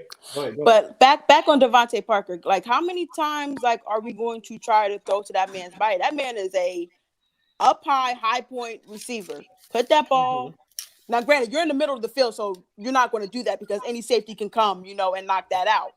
But why is he there? He's your oh my gosh, I'm having a brain fart right now. But he's like he should be on your edge, your fade route. There we go. Go up there and throw it and let him high point over these small guys. Like, one thing I will say is though, I'm just happy he's healthy. It's a lot easier said than done though, because Fitzpatrick stepped up in the pocket like 12 times today and avoided a sack and threw it downfield. Like any other quarter, Tannehill would have taken that sack last season. And TD, that's a fact. He did in the day. He did in the day. Yeah. Hey, he did in the day. Tannehill was in the pocket. He stepped back. The rush came around the edge. He stepped up in the pocket and landed a strike down the middle of the field. That's true. Oh, I ain't gotta say nothing then. Okay. Hey. That never was the not Tannehill. He would flash. Nobody ever said that he didn't. It's the consistency. Right. He been playing consistent, man. You're right. I mean, it's the consistency of the team around him, man. Last week. They blocked for him today, though. Okay. Tennessee was blocking for him today, though, boy. Ooh-wee. And he still took some massive hits unblocked. And he took off, too. He looked like Joe Burrow yesterday. Yeah. He ran for that first down. You're right. He got this. Yeah, he was running through the game, man. Hey. Yeah, man, that was a good game, though. It was a good balance of running past. Derrick Henry was eating, and Tannehill was lighting him up. I just want to see him. Hey, listen, even though he's not with us, man, I still want to see him do well. Yeah. I always liked him. So. Quick question about Joe Burrow yesterday. Quick question. Okay. I'm directing this directly. No Tua talk, please. Hang on. Listen. Did you see the plays that number one, did you see the busted coverage when Joe Burrow threw that touchdown? That was one when he had 2 wide open receivers down the middle of the field.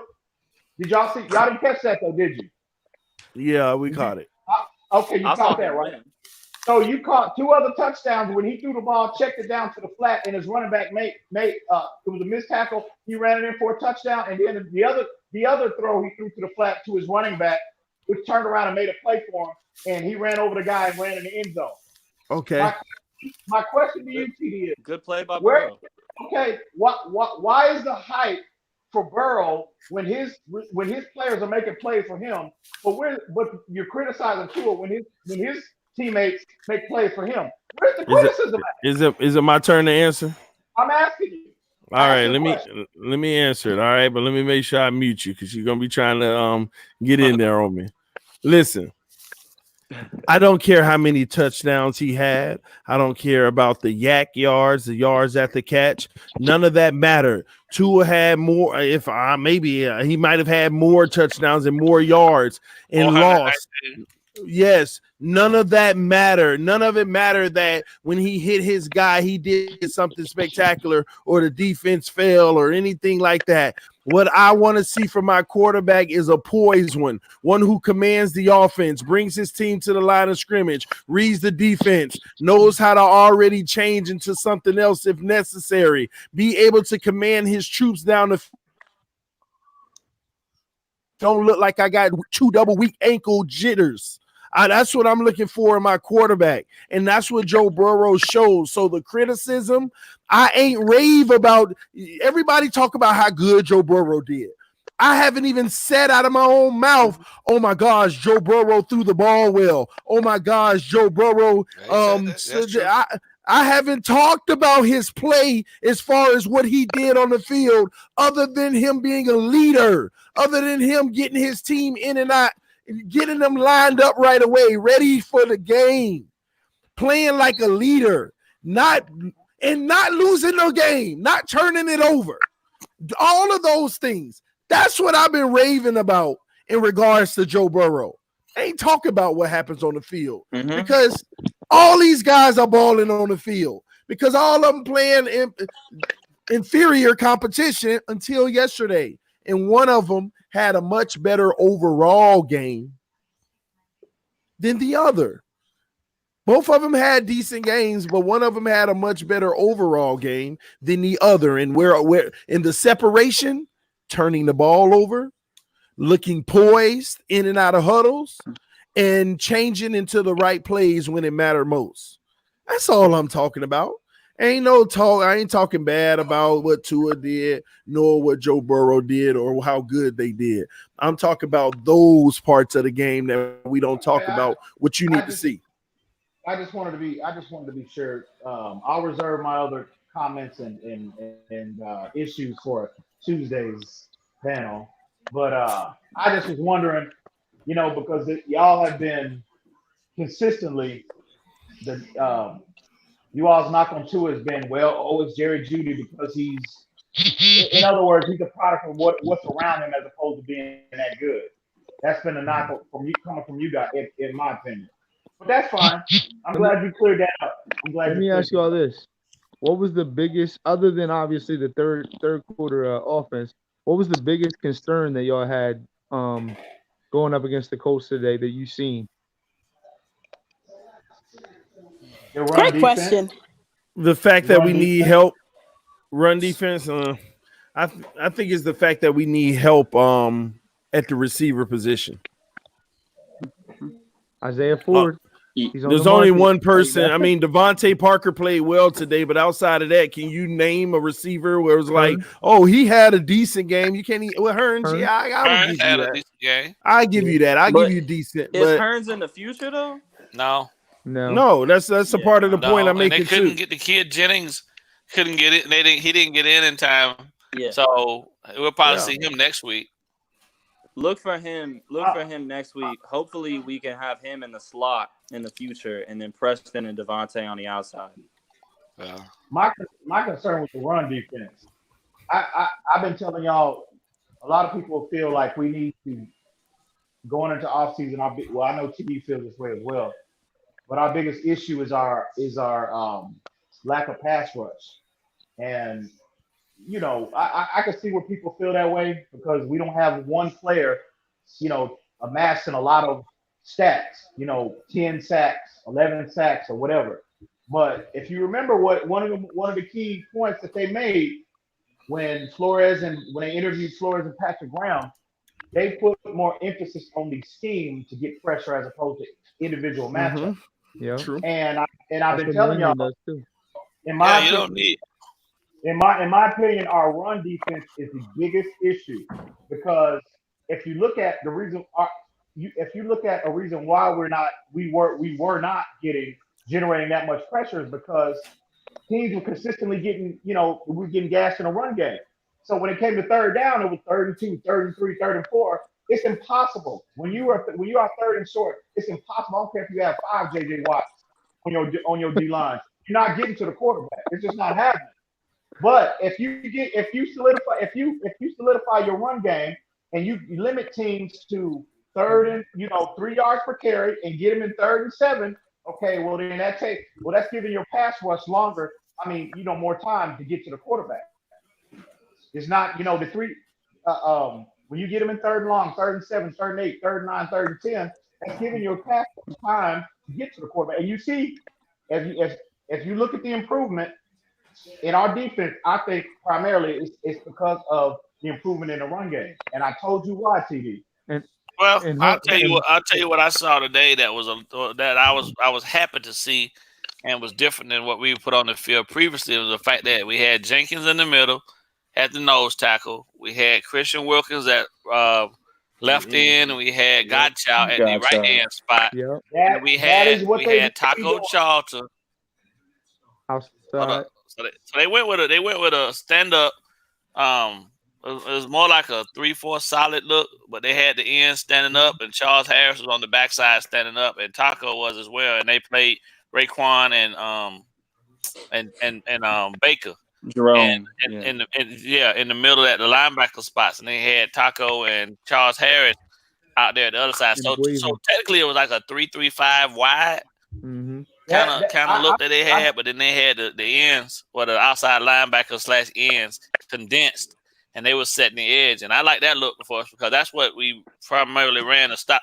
We stopped the run pretty good in that, but that's largely because of Jenkins. Jenkins was in there eating up Nelson and Kelly, the center and the guard. And Harmony with EM. That's the top 5 offensive line right there. Yeah. That's the top 5 offensive line legitimately all day, every day. You're right. And Harmony with EM too, I think as a pass rusher, as a defensive end, especially in the 3 technique, it's so hard when a team is gashing you for big runs to rush upfield because you're looking for the run every single time. Right. Absolutely. You know what I mean? Absolutely. So there was a couple of times where Hoyer, obviously he did make bad decisions, but he had time on play action fakes. You know what I'm saying? Because they were gashing him. Well, yeah, he had time on a play action face too, though. Because if you think about it, with that three man down line, right, and then those 2 that hybrid look that we had, the pressure. I mean, the tackles, both tackles are automatically set to kick step. They kick stepping out, and they're turning our guys inside anyway. So they're hooking and catching our guys. So what our pass rush was trying to get upfield around the edge, it's never gonna get there because they were taking wider stances to ensure that Hoyer had a cleaner pocket. You feel me? What were y'all's thoughts? And then they also kept the tight end in too, so they were max protected for him. They were doing that, but what were y'all's thoughts on the officiating? Well, they gonna do what they gonna do, man. They missed some calls both ways. I feel, and that's gonna always be the case though, because when it comes down to it, they human, man. They make mistakes just like everybody else. So you just gotta play through it. They cheated. They cheated. Fitzpatrick in a concussion protocol. And they didn't even throw the flag on that. They didn't even throw the flag on that. Yeah. Well, I mean, if it had been if Fitzpatrick was Aaron Rodgers, he would have got the flag. Exactly. Right? But that's the human factor in it, man. There's always inconsistencies. On the pass, on the little screen pass where we were on the goal line on 4th down, they had to de-tackle off sides. They didn't even throw the flag on that either. Yeah, he jumped. They jumped a couple times on offense and they didn't call it. There was a couple holding calls in the secondary. I thought there were a couple holding calls. Yeah. Yep. But see, that's the thing though. You gotta, in football, man, especially in the NFL, or if you're a bad team, people already got a preconceived notion about you being a bad team. You got to go out and fight through everything to gain some respect, and that's what the Dolphins. That's what they got. That's what they have to tell themselves every week now. We go out, play hard, we gain respect. Eventually, we'll get these calls. Eventually, they'll eventually get those calls. McNeedham, baby, game saving tackle, baby. Woo! I'm so excited about Needham, man. If he can lock up that boundary corner spot, that's just less money we got to spend in the offseason. Like I said, we don't have to make that call tomorrow. We'll see. Byron Jones, yeah. Byron Jones is gonna want hefty bread too. We won't need him. 15 we won't need him. $15 million a year We won't really need him. Hey, y'all do forget we got a guy. I mean, hell, Joe Hayden's still playing. I don't see why Talib can't play. And if he decides he wants to stay around a while, we still got him too. Hey, week 15. Talib's coming back. How's he Talib's coming back. He washed. You say he washed? No, he's They said that about Joe Hayden 4 seasons ago, and Joe Hayden's still balling.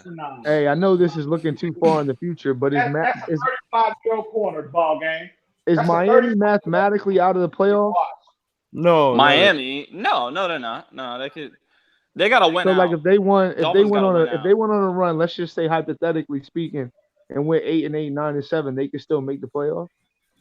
9-7 is a possibility, but you're still not guaranteed. He only 33, bro. Yeah, he only 33. He's slow as molasses, bro.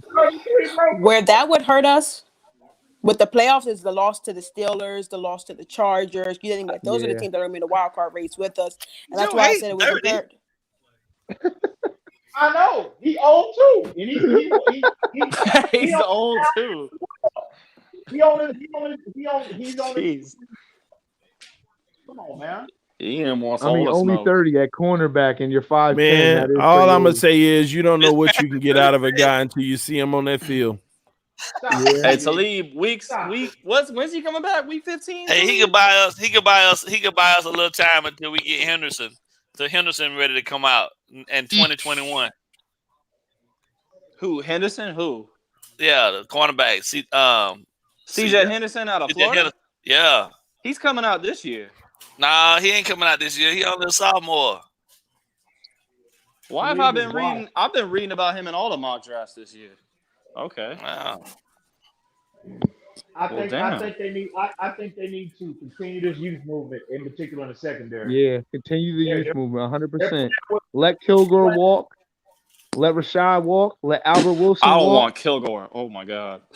He's terrible, bro. I do not want him. He's just weak, man. Yeah. That's all. Thank God. Oh, my bad, man. You're right. Have a dominant D tackle. Henderson. Yeah, you're right, man. Yeah. My bad. He a junior. Yeah. He leaving. Yeah, Hell yeah. Yep. We get he a dog, though. I like the boy Hall from Virginia. Hey, Miami got 3 first-round picks. One of them could go to Henderson. I like the boy Hall from Virginia. I like Okuda from up there, Ohio State. Oh, Okuda's top.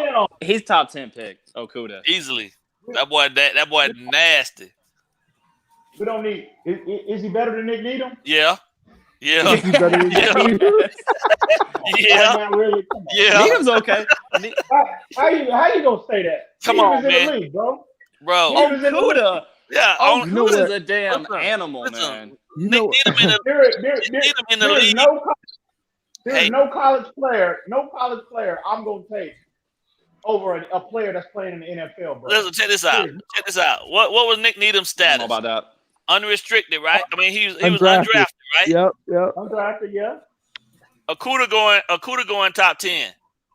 So what? For a reason. So what? For a reason. No, for a reason. Needham's only been in the NFL for he literally locks down the whole other side of the field, bro. Like, real talk. You need to look him up. Look him up. Listen, man, y'all better stop. Watch that tape. Y'all better stop with all this Nick Needham talk. At least let him play the Browns and see if he can lock up one of them guys. The one thing that concerns me too is why isn't Cordrea Takersley suiting up? No, they said that in practice. The word I got is that in practice he was fine. He got his weight. He got himself back up to practice speed, but he still had a hitch. So he's still having having a couple issues with his ACL. So they just said, you know what, we're gonna put you on the shelf. We don't lose nothing by they bring him back too early and he re-hurt himself. Then we screw him. You know? And what's his name? Layman. He'll go out and compete next year for a spot. Layman's. He played pretty good today. He played all right. What's that? I think Layman's played all right today. The secondary as a whole has been playing. And these stats will probably improve after today. But I think the last four or 5 games, they've been a top 10 secondary in the entire league. Hey, Brian Flores. I'm not worried about the secondary. Yeah, it's the run defense. In fact, I'm not worried about the defense at all, actually. I'm worried about the offensive tackles, man. Y'all remember how Indianapolis torched us last year when we played them, right? Yeah, y'all remember that? They beat us the last 6 times. You remember how Ebron just decimated, he just destroyed T.J. McDonald and Rashad Jones They last came up year. with a good game plan to neutralize him, too. You know the thing, though? I don't care. I mean, some people going to say this, and I think they all professionals, so it don't really factor in much. But, not having Paris Campbell, not having T.Y. Hilton. Yeah. You know what I mean? Yep. They all professionals. Well, but yeah, we without Preston Williams, we without Xavier Howard, you know what I mean? No Rashad Jones. Yeah, so exactly. Even game to me. T.Y. Hilton didn't do nothing against us last year. X had that man on lock all game last year. Yeah, that's true. Yeah, he was non-existent. Yep. So, but I was more concerned about the Ebron matchup because he's the one that destroyed us last year. So I got to give my boy Eric Rowe. I got to give him props, bro. I like what I'm seeing out of Eric Rowe. He locked him up. I really, really do. Let's go. I really do. But he in that hybrid role. Oh yeah. The rover. Yeah. He the rover. Mm-hmm. What's up, Colin and Tar? What's going on tonight? Let's go. Baby. How's it going, TD? We good. We good. What y'all think about this W? Man, important. It's crazy. The Phins. Everyone wanted to hate on us. Say we were tanking. All that. All I gotta say is, what do they gotta say now, baby? 2 in a row. Look at us now. Yeah. Hey, Colin, your screen is turned to the side. No, you good. You good, man. It's an important win for free agency. Yes, man. Very important win. You know what? I haven't thought about it that way either. It is important for free agency, even in the aspect of the fact that players around the league can know, they are not tanking. They're still fighting. They got a group full of fighters. Well, it's not just that. We're supposed to be the least talented team out there. Yeah. And Flores has these players playing winning football. What can you do when I come there is what they're thinking. Some boy playing for jobs. What will he? They playing for security.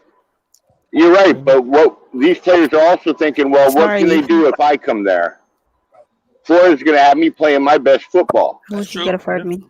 And there's 2 players I want real bad, and one in Yannick in Jacksonville who wants out. 24 years old. Yannick in Ngakoue? I'm in Jacksonville. I hear the news all day. That might be the guy that we need to go get to fix our pass rushing issues. And Chris Jones can't be paid in Kansas City. He can't be paid because they got to give Mahomes the deal. You get those 2 players, and you fix your pass rush. Todd, I like you. Yeah, Todd. You just hey, man. Good call, Todd. Then you go ahead and get Delpit in the draft. Get the center from Wisconsin in the first round. Get some players like that to build up around what you have. I hear a lot of holes being filled and the right way. Man, that's right. And Ngakoue is only, what, 24, 23, 24 years old? 24 years old, 33 sacks. First 3 seasons? Chris Jones is 25 years old. He has 26 sacks. Y'all don't think Vince Beagle is capable of holding it down? Yannick plays the edge. Yannick sets the edge too on the run real well. So does Beagle. Did you see? Yeah, but let me make sure y'all realize a lot of these guys who are showing up right now and making a name for themselves. Yes, they're making a name, but ultimately, some of them aren't going to be anything more than really, really, really good depth pieces. We have to make sure that we understand that as well. They said that about Rob. What happened? They said the exact same thing about Rob and Kyle Van Noy as well. Just saying. Calvin Noy. Yeah. I mean, they're going to say it about some people, but we're talking about a large sample size of individuals. Well, that's what I'm saying. So we might get 1 or 2 that be starters, but a lot of these guys going to be some really good depth for us. Absolutely. Absolutely. I agree with that.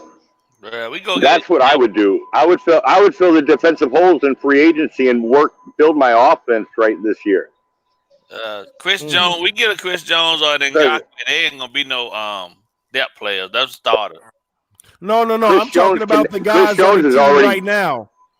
I'm talking about the guys on the team right now, like Bajal and Needham and all those guys.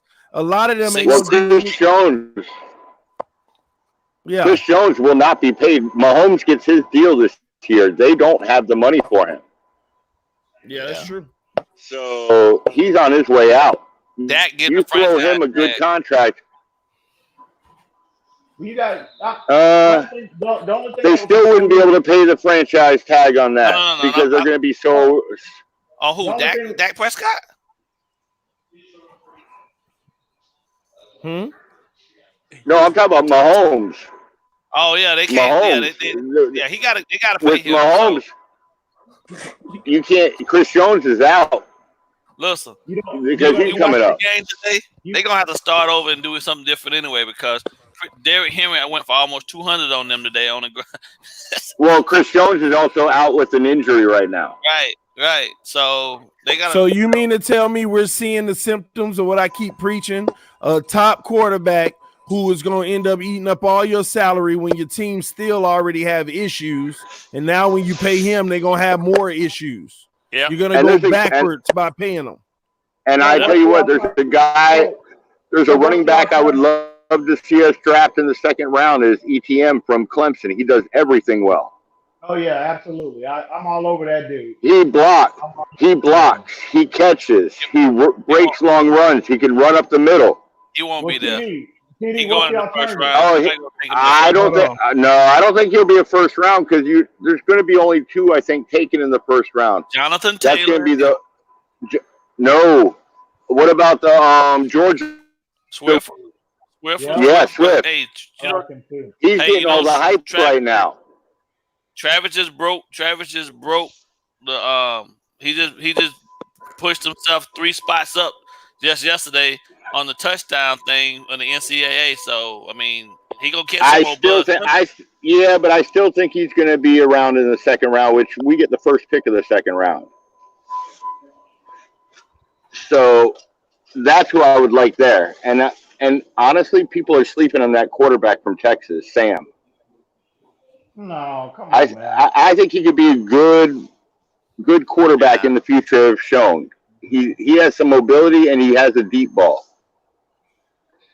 I don't see it in him, bro. I'd rather Fromm. I take Fromm before I take him. Exactly.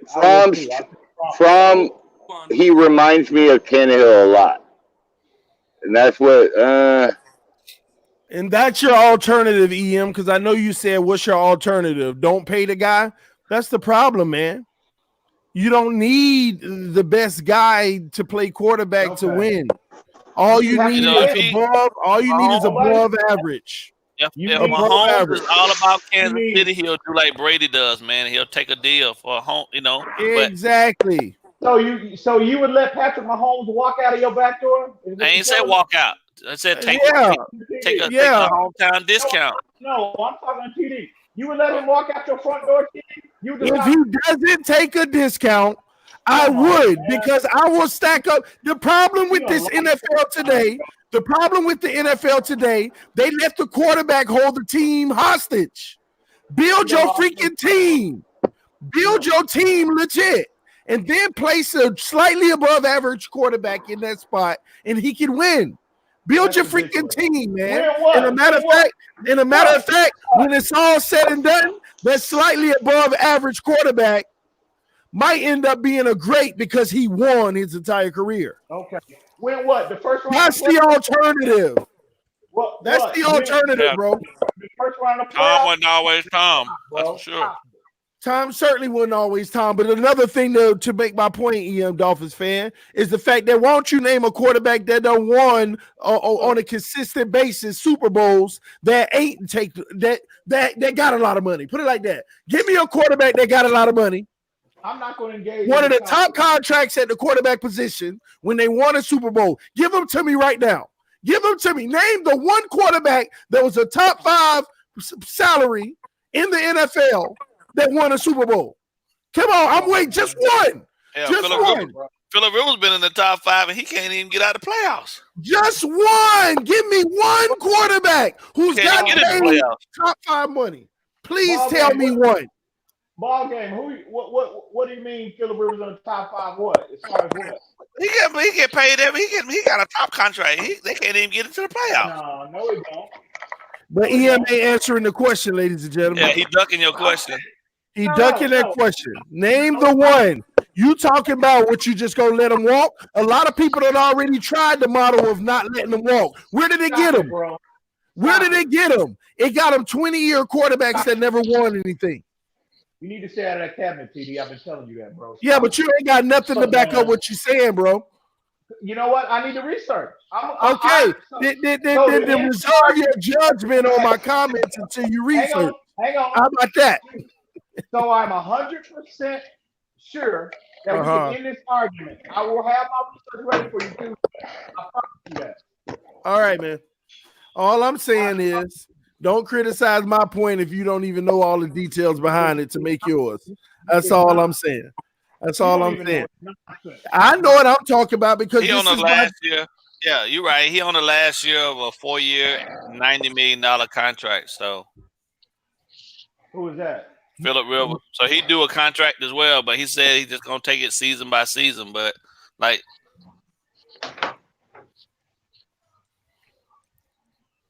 my thing is this: you still have to. TD acts like, you know, if you pay the quarterback, you have no chance to compete. That's crazy. Because you go ahead. What's that? Yeah, I never said that. What I'm saying, if you do pay the quarterback, that means you have to be the best drafting team and the best developer of talent in the NFL to get it done. Because you're right, but you're putting more on it instead of needing. See, that's the difference. You're still going to need players around that quarterback, but when you get to a point. But when you get to a point to where you can't afford players that can compete on a level with some of the – see, we're talking about playoffs, bro. We're talking about the top 8 teams. I'm talking about past the wild card week. The top 8 teams, they got their stuff together, at least to some extent. They got it together. You can't go into those situations top heavy. You got to be able – because those teams are going to take advantage of the 1 or 2 little weaknesses that you have. Absolutely. I agree with that. But you give yourself a higher probability. What's that Dallas score, by the way? It's 17-14, Dallas down. You give yourself a higher probability of not being able to compete by putting all your money in one area just because that's the guy that you got to have. Part ways. I think it's the flip side. You got to have – you have to have great play at that position in order to give yourself a chance to win, in my estimation. Now, does that mean ignore? I agree. If that means that does not mean ignore every other aspect of your team. You still have to develop the other position at every other position on your team. Yeah, that's not my logic behind it. When you say that you need a player who's playing at least at an elite level at the position, I actually agree with that. But what I'm saying to you is if you put a lot of weapons and a lot of playmakers around them and a good defense, it's going to make them look elite, even if they're just slightly above average. That's the point. You take a slightly above average quarterback with a great O-line and a good run game and some weapons around him and a great defense. He can win. He's going to have elite moments. He's going to have elite moments. So would you say Russell Wilson has elite players around him? Would you say that? Right now, he do. They went out. They leveraged the whole farm this season. They've leveraged the whole farm. They bringing in everything they can right now to win. Now, why he on a big deal? You know why they doing that? Because they have deficiencies on the offensive end. That's why they picking up guys off the scrap heap. Okay, that's why they doing that. They have nothing to work with. But bro, why they went and got Clowney? Exactly. They went and got Clowney for a reason. Seattle, because Russell Wilson is a top 3 quarterback, has a chance. They needed more help on defense. They needed more help on defense. That's why they went and got Clowney. Here's the problem. What's Chicago's problem? Hold on. Let me stick to the first one that you just made. As far as Seattle, let's stick with Seattle. First of all, let's keep it real, bro. Russell Wilson is a talent. He's one of those rare talents. I give you that. Okay. But at the end of the day, the man only won a Super Bowl when he was making less than $1 million a year. Okay. Do you know how many years there's been since then? About how many years has it been since he won a Super Bowl? But you know what? I'm just going to talk about the last 5 years when he got his money. His team ain't been better. His team ain't been better than his first 3 seasons yet. Okay. His team, he ain't had a team better than his first 3 seasons yet. And why was his team better his first 3 seasons? Because the man made. But how was the defense able to carry him? Because they could afford a defense because the man made $800,000. Less than $1 million to his first 3 seasons. People forget that this man made less than $1 million his first 3 seasons in his NFL when he saw most of his success, when he jumped on the scene as a quote-unquote great next quarterback. But as soon as he got his money, yeah, he's a great quarterback. He's good enough to take him to the playoffs, but he ain't been contending for no Super Bowl, man. That team ain't been ready for it since. Well, I ask you again, what is the Chicago Bears problem? What is the Dallas Cowboys problem? No, I'll tell you what. I'll tell you what. Hold on, I can give you that answer. What is the Minnesota Vikings problem? These teams that have built, you can't construct a better roster than the Minnesota Vikings, than the Dallas Cowboys, than the Chicago Bears. You cannot construct a better roster than that.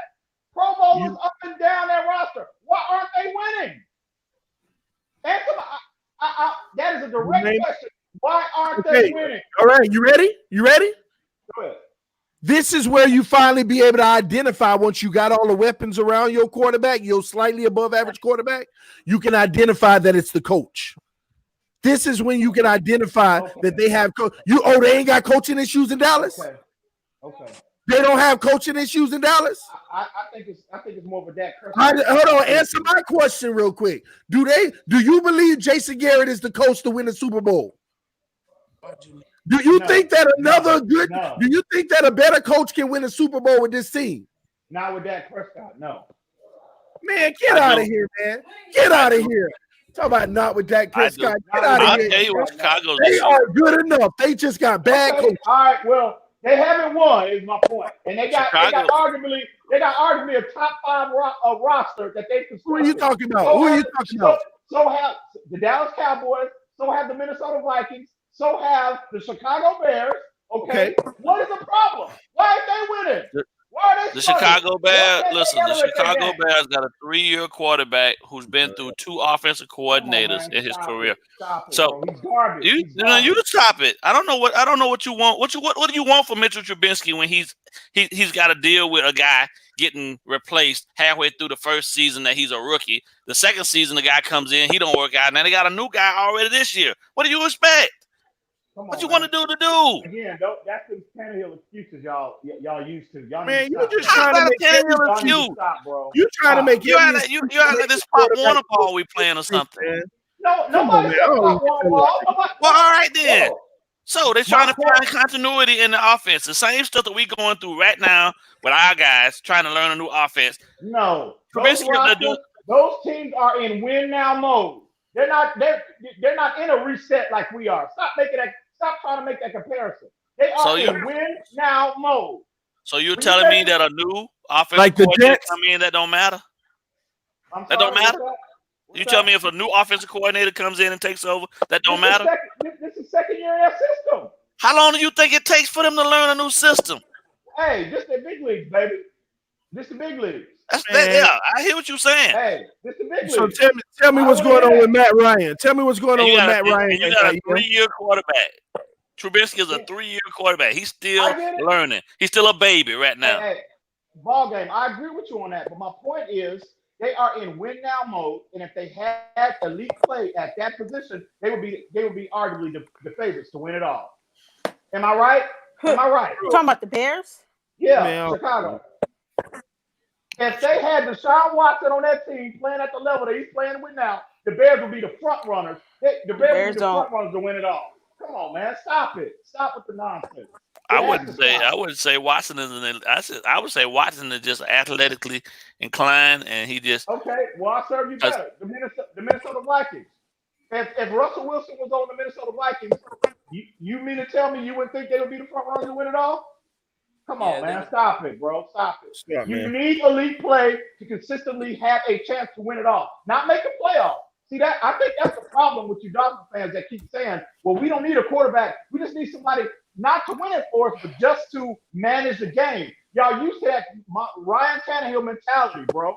I know somebody that's going to elevate everyone else and help mask our deficiencies on the rest of our team. Bro, can y'all hear me? First of all, yeah, I can hear you, Fitzpatrick. But first of all, EM Dolphins fans, why are you using Arizona Cardinals as an example for you? I said nothing about the Arizona Cardinals. Who said that?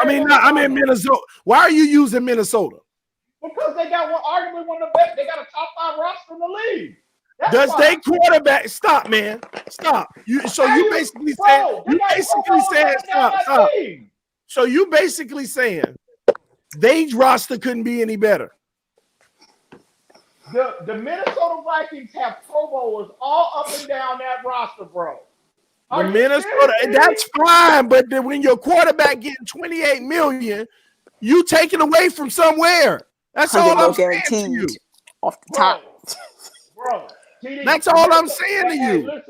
Listen. All I know is the San Francisco 49ers 8-0, and they don't have an elite quarterback. So they have a great defense. And a great defense. Okay, but are they going to win it all? We don't know that. We don't know what they're going to do, but they 8-0 right now. But EM, you have to. Okay, well, you need to pump the brakes on that one. But go ahead. I'm sorry for saying to go ahead. You have to realize Kirk Cousins for a while shined in the NFC East, who is just basically now becoming a powerhouse, I guess, again. But they still have 2 horrible teams in it. So, of course, he looked good. The Eagles, us people up here know that the Eagles are going to lose games and throw games away because they're the Eagles. We all knew that Dallas, they just got Ezekiel and Dak, 3-4 years ago. So, yeah, Kirk Cousins had a couple good games. He got paid off of a couple good games. Congratulations. That is the biggest robbery in history. Now, maybe if they had better quarterback play, they would win. But at the end of the day, that's not where they're at. What we're saying is you still have to have a defense. What happened when that Minnesota defense went up against that Eagles team? They folded. They folded. You need defense. You need defense in the playoffs. I didn't say Kirk Cousins was playing at elite level. I think Kirk Cousins is the problem why they can't get to the next level. They got a championship roster. They clearly have a championship roster constructed at this point in time. They just need elite play at that. They got 2 Pro Bowl wide receivers. They need better defensive play. They got the leading roster in the National Football League. They got Minnesota's elite team with all their Pro Bowlers just gave up another touchdown. Exactly. That's the Chiefs' problem. And lost the lead. But you know what? That's Cousins' fault, right? Absolutely. That's his fault. Defense. Okay. It's his fault that Dak Prescott marched all the way down the field and scored. No, it's Mahomes sees the exact same thing. Mahomes could score 58 points. At the end of the day, another team could probably put up 60 on them. And it ain't going to matter. And it's sad. You need a defense.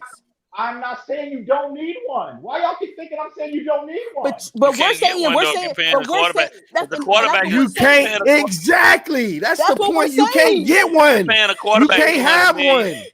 No. You can't have one when you paying a quarterback all that money. That's the point. A defense because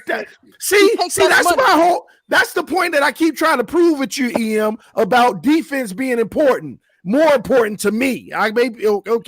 Different ideology. A quarterback can have an all-star day on offense, put up 500 yards and 5 touchdowns, and still freaking lose, man. And it don't even if your defense suck, if your defense worse than your offense, you gonna have problems, man. TD, how often does that happen as a quarterback? It happened to Mahomes today. And we saw it happen yesterday. Happened to Tua. It happened yesterday in Alabama. TD, hang on. I am not saying it don't happen. There are anomalies. I'm gonna say it happened to Tom Brady in the Super Bowl. I'm not saying it doesn't happen, but how often does that happen? The quarterback can throw 500 yards and lose, and the quarterback throwing for 150 yards and having a decent defense and they win. Okay, I have a question. On that. I have a question. The defenses usually help them win. Okay. Anyway, we'll go ahead and Sandy. Most of these Super Bowl winning teams have had good defensive play in that game. TD, nobody's saying that. When did I ever say you don't need? Y'all are acting like I'm saying just pay the quarterback 100% of the salary cap and don't worry about nothing. Hold on. Would you let Patrick Mahomes walk? Boy, I'm glad you said that. I'm gonna get to you real quick, Mr. Ballgame. But I'm glad you said that, Ian. I'm so glad you said that. I'm glad. No. You ain't walking that back. I'm glad you said that. You literally just said, you act like I'm asking y'all to pay him the 100% of the salary cap. Then when is too much? When is too much? You may not pay him the full $200 million, but at what point is enough? We went from Roethlisberger's, Peyton Manning's, Brady's. We went from these guys making 8% of the salary cap. Now you got players like Russell Wilson making 19% of the salary cap. Hey, with the salary cap, when is what number? What number is too much? And his salary been going. His salary been going up. It's not keeping up with inflation, bro. You know who was salary cap goes up $10 million every single year. First of all, that's false. Okay, it don't go up $10 million. Okay. It depends on the collective bargaining agreement. They determine that. On average, it goes up an estimated on average about $10 million per year. Bro, okay, that's a skew average, bro, because it can go up 2 million, 3 million, 2 million, 1 million, 25 million in 1 year. Either way it goes, man. Those type of contracts. Either way it goes, those type contracts to one player on a team hurts the team's ability to have flexibility to do what they need to do, especially those teams in the smaller markets. To remain competitive. And do you know who argued the last CBA? It was the quarterbacks. They wanted to make sure that they got paid and they got their money. They didn't care about their players, and you see it. Jared Goff got paid way too early. Did you see what Pittsburgh's defense did to Jared Goff today? Did you get a chance to look at it? The defense. It's sad. It's sad what these defenses can do to top offenses. So Pittsburgh gonna win it all this year? Pittsburgh is gonna win it. Oh my gosh. No, but they shut down that Rams offense. Is that what you're saying? Is Pittsburgh gonna win it all this year? No, but they shut. Mason Rudolph is not the QB answer. But again, there you go, Sandy. They need a QB, right? Did you not just say that? Mason Rudolph is an underdeveloped rookie. Bro, you're talking about a below average quarterback, bro. Thank you. Every team needs an above average quarterback. The difference in argument is whether you need this quote-unquote best elite quarterback or just an above-average quarterback. You just need an above-average quarterback. Cowboys are not paying Dak because they know they need that money on defense. That money's going to Byron Jones next year. Mahomes gonna get a 6-year, $180 million contract, and the Kansas City Chiefs ain't gonna win diddly squat. Well, all I'm saying is this: truth is, they regressing right now before they even give them the money. Yeah. In my humble opinion, you got to have that guy at that position that have a remote chance. They're gonna have him. Kansas City gonna have him, and they ain't gonna win nothing. But hey. So what does that prove? Hey, you don't know what's gonna happen. You do not know what. I know he's gonna get paid. I know Pat Mahomes gonna get paid, and that defense gonna still suffer because they ain't gonna have the cap to pay nobody to come there. They're going to lose players before they actually. So the alternative is this. You're going to let a all-pro, first-team all-pro quarterback that threw for 53 touchdowns last year walk out your front door because you don't want to pay him. How many he threw for this year? You don't let you see the buffoonery. You see the buffoonery. It's a difference in logic. It's a difference in logic, bro. What have you done for me lately? In ball game, you're supposed to be a football connoisseur. No. Listen, I'm not saying let the man walk out the door. I'm saying be reasonable. I'm saying be reasonable. Yes, but you can't let this man walk over you. If he gonna try to walk over you, let him walk out the door. I ain't saying let him walk out either. You meet the middle ground, even if it hurt a little. But I ain't giving no 40 million. One player is not going to. I wouldn't let one player hold me hostage, bro. I just wouldn't do it. Let me put it like this, EM. Let me say this first. Let me say this, EM. Let me say this. I don't know how to explain it, so this is the last way I can possibly explain it. You're making it seem like, let me give you an example, okay? Just hypothetically, all right? We're going to take one quarterback and 5 offensive linemen. One quarterback and 5 offensive linemen, right? If your quarterback is a 10 out of 10, and your offensive linemen, all 5 of them are 5 out of 10, you would rather that. You would rather the 10 out of 10 quarterback with 5 linemen that are 5 out of 10 over having 5 linemen who are 7 out of 10 versus in a QB that's an 8. That's what you basically, that's what the argument comes down to. You want that 10 out of 10 quarterback, and you'll be fine with the 5 out of 5 offensive linemen, all 5 of them, versus the 5 linemen who are 7s and your quarterback is an 8. That's what the argument really is. No. That's the best example I can give you. Look at Dalvin Cook. Hey, TD, I never said that you need a 10. I didn't say you have to get the best quarterback. You're saying elite, bro. You're saying elite. There are what, 5 or 6 elite quarterbacks in the league. You're saying you need the elite. So what is the elite on the scale of 1 to 10? In my opinion, I would say it's 7.5. Elite is 7.5, bro. Oh, yeah. Where the above average at? 6 to 5. Then what is wrong with you? Then what is an 8? Average is 5. Average is 5. Average is 5. So I would say elite quarterback play is 7.5 to 10. 7.5? You act like I said. When you go with 7.5. Listen. We didn't even get a 7.6. We said a 7.5. Colin just happened to be on the stream. Man, man, you in the argument with that one, EM. You can 7.5 is elite, huh? Wow. He said no. He gave a wide range of 7.5 to 10. So TD, you said 8 is elite. You said 8 and above. I say your 8.5 to 10 is elite quarterbacks. Thank you. I keep saying that all you need is a 7 to 8 to 8.5 between that range. That's all you need. I would go to 8 and above elite play. No, you already went 7.5. We ain't letting you move no goalpost. What's going on with this dude, man? He just happened Colin be hype, man. Colin be live, man. Oh my gosh. He just happened to be on the stream. Look at him. Hey, you see Dalvin Cook out there? That's not Kirk Cousins. That's not Minnesota QB play. runs another touchdown. That's not QB play. That's oh my gosh, I can't. Minnesota what? Today. They scored a touchdown. A rushing touchdown. Dalvin Cook, Florida State, baby.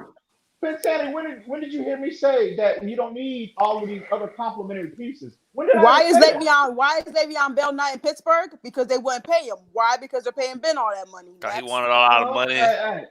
But and he deserved it. But he deserved it more than Ben.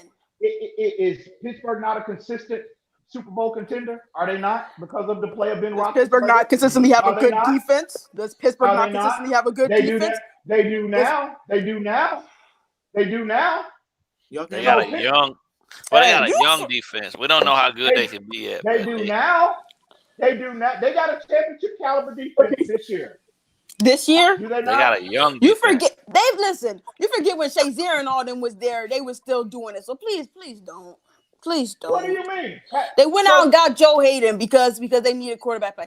Please don't. Pittsburgh's defense has always been that. That's why it's always been between the Ravens and what's the name for the most part. The Bengals had a defense for a stint, and that's when they had. I think they maybe won the North once. They won the North like once when that defense was balling out, but then the defense cost them that wild card win or something like that. But come on, we know at the end of the day, Pittsburgh is going to play defense.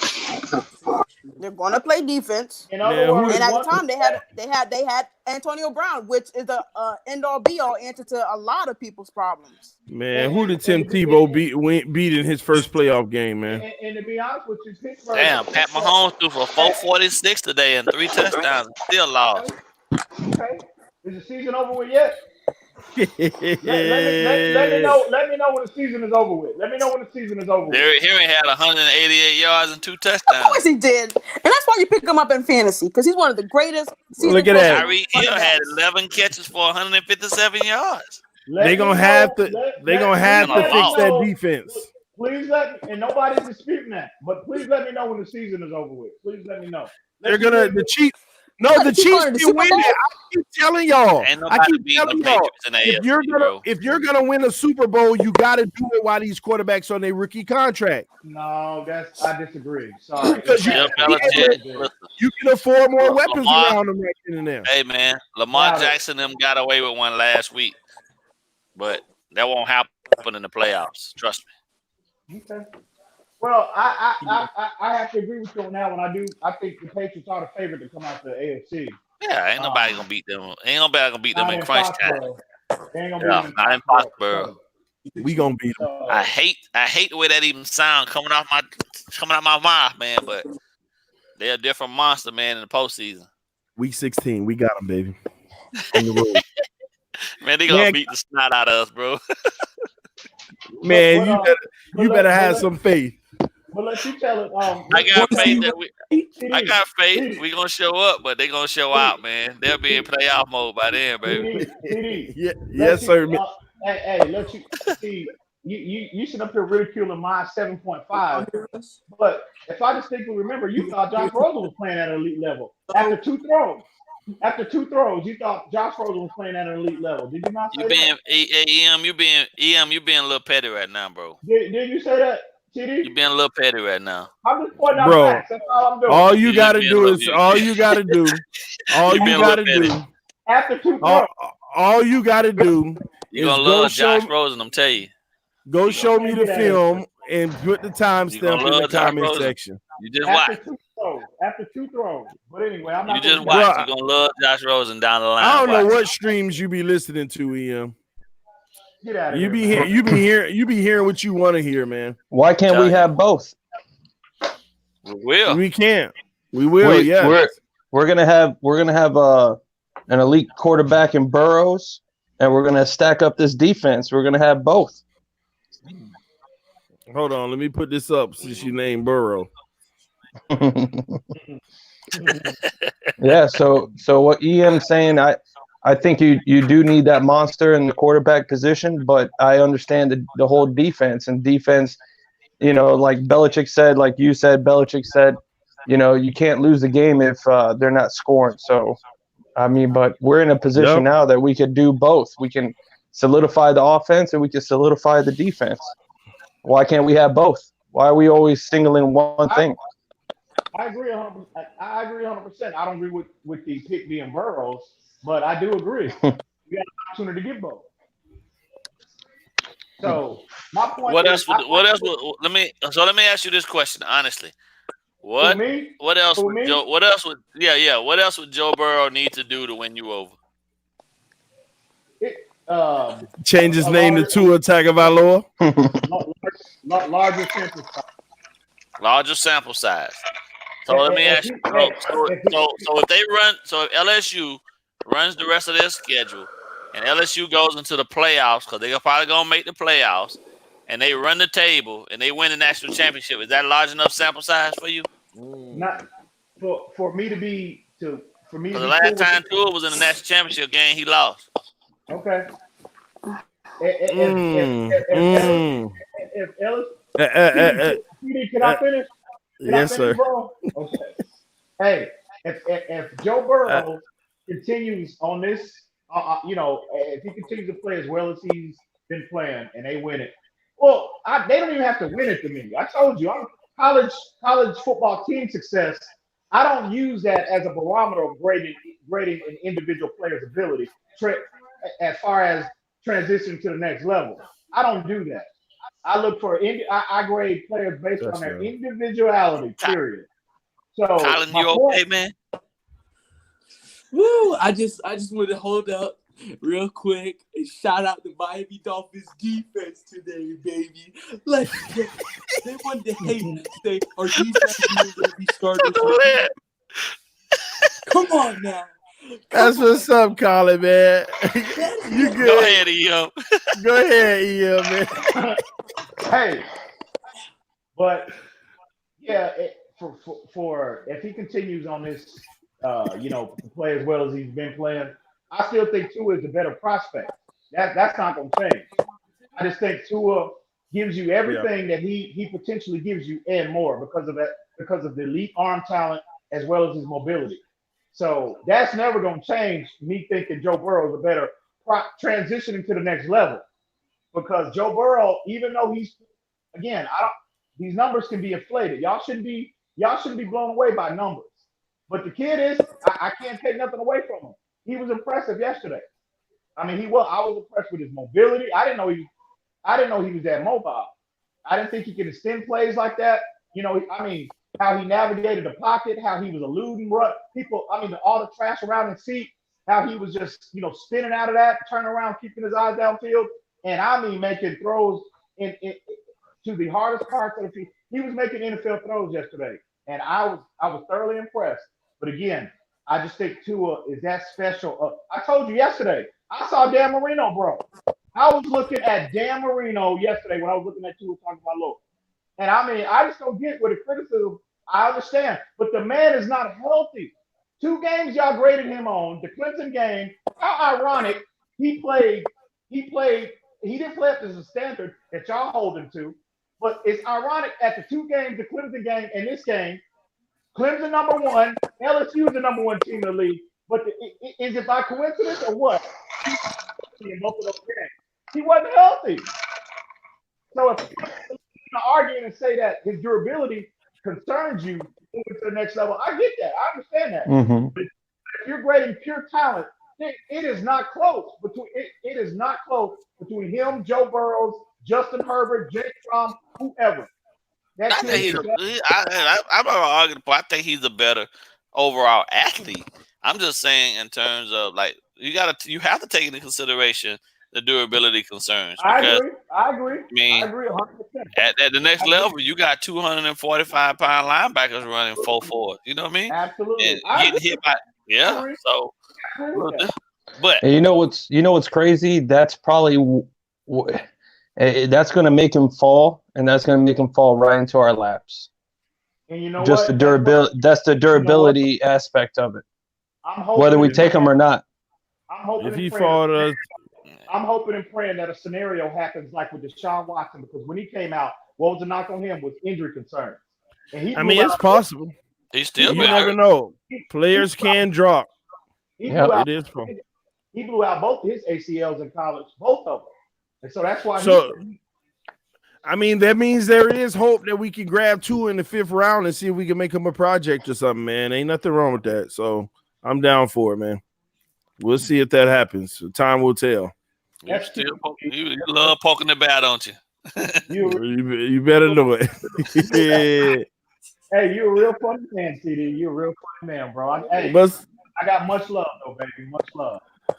Nothing but it coming back, man. Listen, man, shout out to Quint Riddle with the donation. He said, yo, Quint just checked into the building. What's up, homie?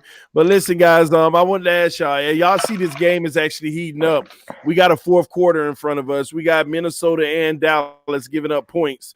Both teams over 20 points so far. Looks like they both need to tighten up their defense, or do they just pay their quarterback? So I don't know. We'll see. But anyway, we got a touchback. And Dallas is going to have the ball down by 7, by the way, with 2 seconds left in the 3rd quarter, man. But, hey, Mr. Ball Game, I wanted to ask you, man, I ain't get your in-depth analysis about did you see what happened in the league today, that miraculous performance that Ryan Tannehill put on, man? What about Here the we go. Dolphins? I'm on exit the That was program. bittersweet, bro. That's really bittersweet, man. Because it really is. in one instance, man, I was sitting there on the couch, man, at my partner crib, and I was rooting for Tannehill. I was like, yeah, man, go ahead, Ryan. You know what I'm saying? And then the other thing, I was mad because I was like, you know what, this dude could have been here with us still. You know what I'm saying? Yeah, that's how it is, man. Thank God he's not. Thank God he's not. Y'all can keep saying that all you want, man. Come on, man. He managed the game. That's what he did. That's all you need. That's all. So you mean to tell me a game manager beat Mahomes? That's all you got to do? He had some big throws today, though. Yes, he did. Yes, he did. He completed them. Listen, like I always say, if you give Tannehill a run game and a decent defense, he's going to ball out. What would you rather have? 446 yards and 3 touchdowns by Mahomes, or that 185 yards and a touchdown by Tannehill in the win? I want a well-balanced team is what I want. And you can that's what Tennessee got. Derrick Henry ran for 180-something. Like I said, give Tannehill a running back. And they won. But how about you throw a decent defense, and then what's the name? But hold on. How about you equation and see how many pieces they got to lose? Huh? That's the point. I can't hear you, CD. What you say? What's that? I said, how about throw a 40? I said throw a $40 million quarterback in that situation, and then let's see how balanced they are. We're gonna cap on these quarterback salaries. Keep in mind. I'm only paying probably 3 or 4 quarterbacks that kind of money. But that's not how it works, though. But those three or 4 quarterbacks ain't gonna win. They ain't gonna win. Name the 3 or 4 quarterbacks, Em. Okay, I'm glad you asked me that, Insanity. Russell Wilson, Deshaun Watson. Ain't won since. Ain't won. And Aaron Rodgers. Ain't won since they rookie deal. Everybody he named ain't won since they rookie deal or haven't won. Rodgers is probably the only one with a chance to probably get to the title game, but none don't even matter. Brady took a deal and he got help. I'll tell you what. Go ahead, pay Aaron Rodgers and let Aaron Jones walk out that door. Go ahead. Tom Brady already got his contract. I'm gonna tell you this. The only quarterback in the AFC that I got confidence that can go in Foxborough and beat the Patriots is Deshaun Watson. He is the only quarterback in the AFC now that I got confidence enough to where, damn, you know what? You said confidence. Lamar just did it, but he won't do it again. Y'all tell me if I'm wrong. Don't every year they got confidence that this or that is the only quarterback that can go up in Foxborough and win? Yeah. Every single year? Every single year? Everybody got a chance every year. Ain't no everybody. All right, man, whatever. Hey, TD, I got a question. What's up, bro? So let's say we draft a quarterback, and I just want to play devil's advocate real quick. Let's say we draft a quarterback, and, you know, he's great. He's taking us to the playoffs and Super Bowl and all that kind of good stuff. What happens when that quarterback actually goes and asks for a big contract like that? Do we let them walk, or we try to get a team-friendly deal, or what? First and foremost, you got to go after the team-friendly deal. First of all, you want to try to grab the quarterback, someone who understands the game and loves to win and understand what it takes to win. Brady says it himself every single time. Why aren't you the highest-paid quarterback? Because I enjoy the competitive advantage. These aren't my words. These are Brady's words. Because I enjoy the competitive advantage of having better talent surround me, and I like to win. Like, so, how can you spell that out any better? So you try to get the team-friendly deal, but what else do? You make sure you build a team where it ain't all on the quarterback. You build a team where it's on the running back, it's on the quarterback, it's on the receivers. Everybody putting a good team effort together so that when the contract comes, hey, man, you ain't the only one doing it. But if he still want to be that guy that says, no, I want my money anyway, then as an organization, you have to know, what are your principles? What are your principles? Do you move on and, hey, let me go find the next one? Because we got everything around them. We just wanted that one guy that could fit right in the bucket and take us the rest of the way. And that's just a guy who's slightly above average. Because here's the thing. The person who argues with me has zero evidence of a sample, zero evidence that it's ever worked in the history of the NFL the other way. Zero evidence. Hold on. A quarterback making more than about 10% of the salary cap hasn't won, literally, on their team, hasn't won Super Bowls. Bro, listen here. But wouldn't there be a camaraderie and chemistry? And if you would let that go, wouldn't that just ruin the flow of everything and starting from scratch again? No, because here's the deal. If you pay that quarterback, you're going to lose about 3 to 4 camaraderie pieces on that defense or wherever on the team. But that quarterback is that one piece. I understand the importance of the quarterback, though. I understand that, but you just need an above-average guy. What's the difference between all these guys who are quote-unquote elite? Then when they get hurt and their replacement come in and they doing the same thing. They're doing the same thing. I agree. TD, please tell me, with the exception of Trent Dilfer, that have won a Super Bowl that was not playing at an elite level at the time. You keep using it. Okay, let me answer your question. You keep using this logic. You're telling a true lie and a false fact. You're using this logic of a quarterback that, other than Trent Dilfer, that didn't win a Super Bowl, that didn't play at an elite level. You're naming quarterbacks. Hold on. You're naming quarterbacks that are slightly above average, and they had an elite moment. So what's the difference between any of these slightly above quarterbacks? They can have elite moments too, like Joe Flacco having elite moments. They can have elite moments too. So stop saying this whole notion. Oh, Dak Prescott goes down for a bad sack. That's not good. But stop making this notion, bro. Stop making this notion of you gotta have an elite quarterback. I agree. You got to have a quarterback playing at an elite level in the playoffs. Well, that's been in the playoffs.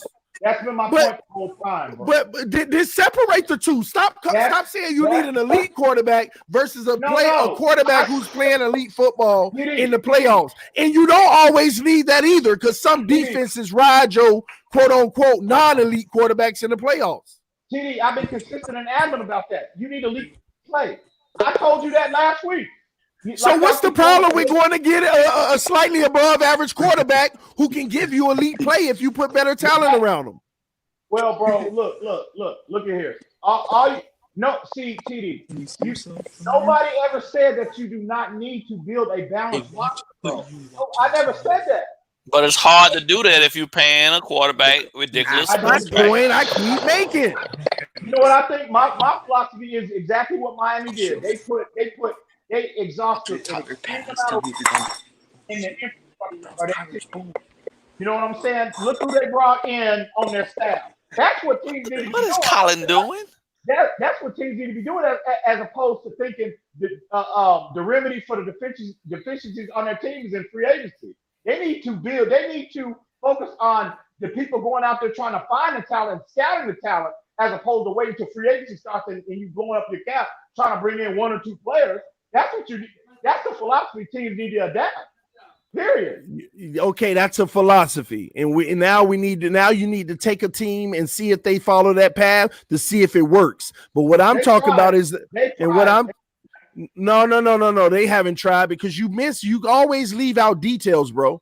You always leave out details. You leave out the fact that if a team actually went out and said, okay, let me hurry up and go ahead and find all this great talent and free in the draft or whatever, you forget that eventually it still catches up with you.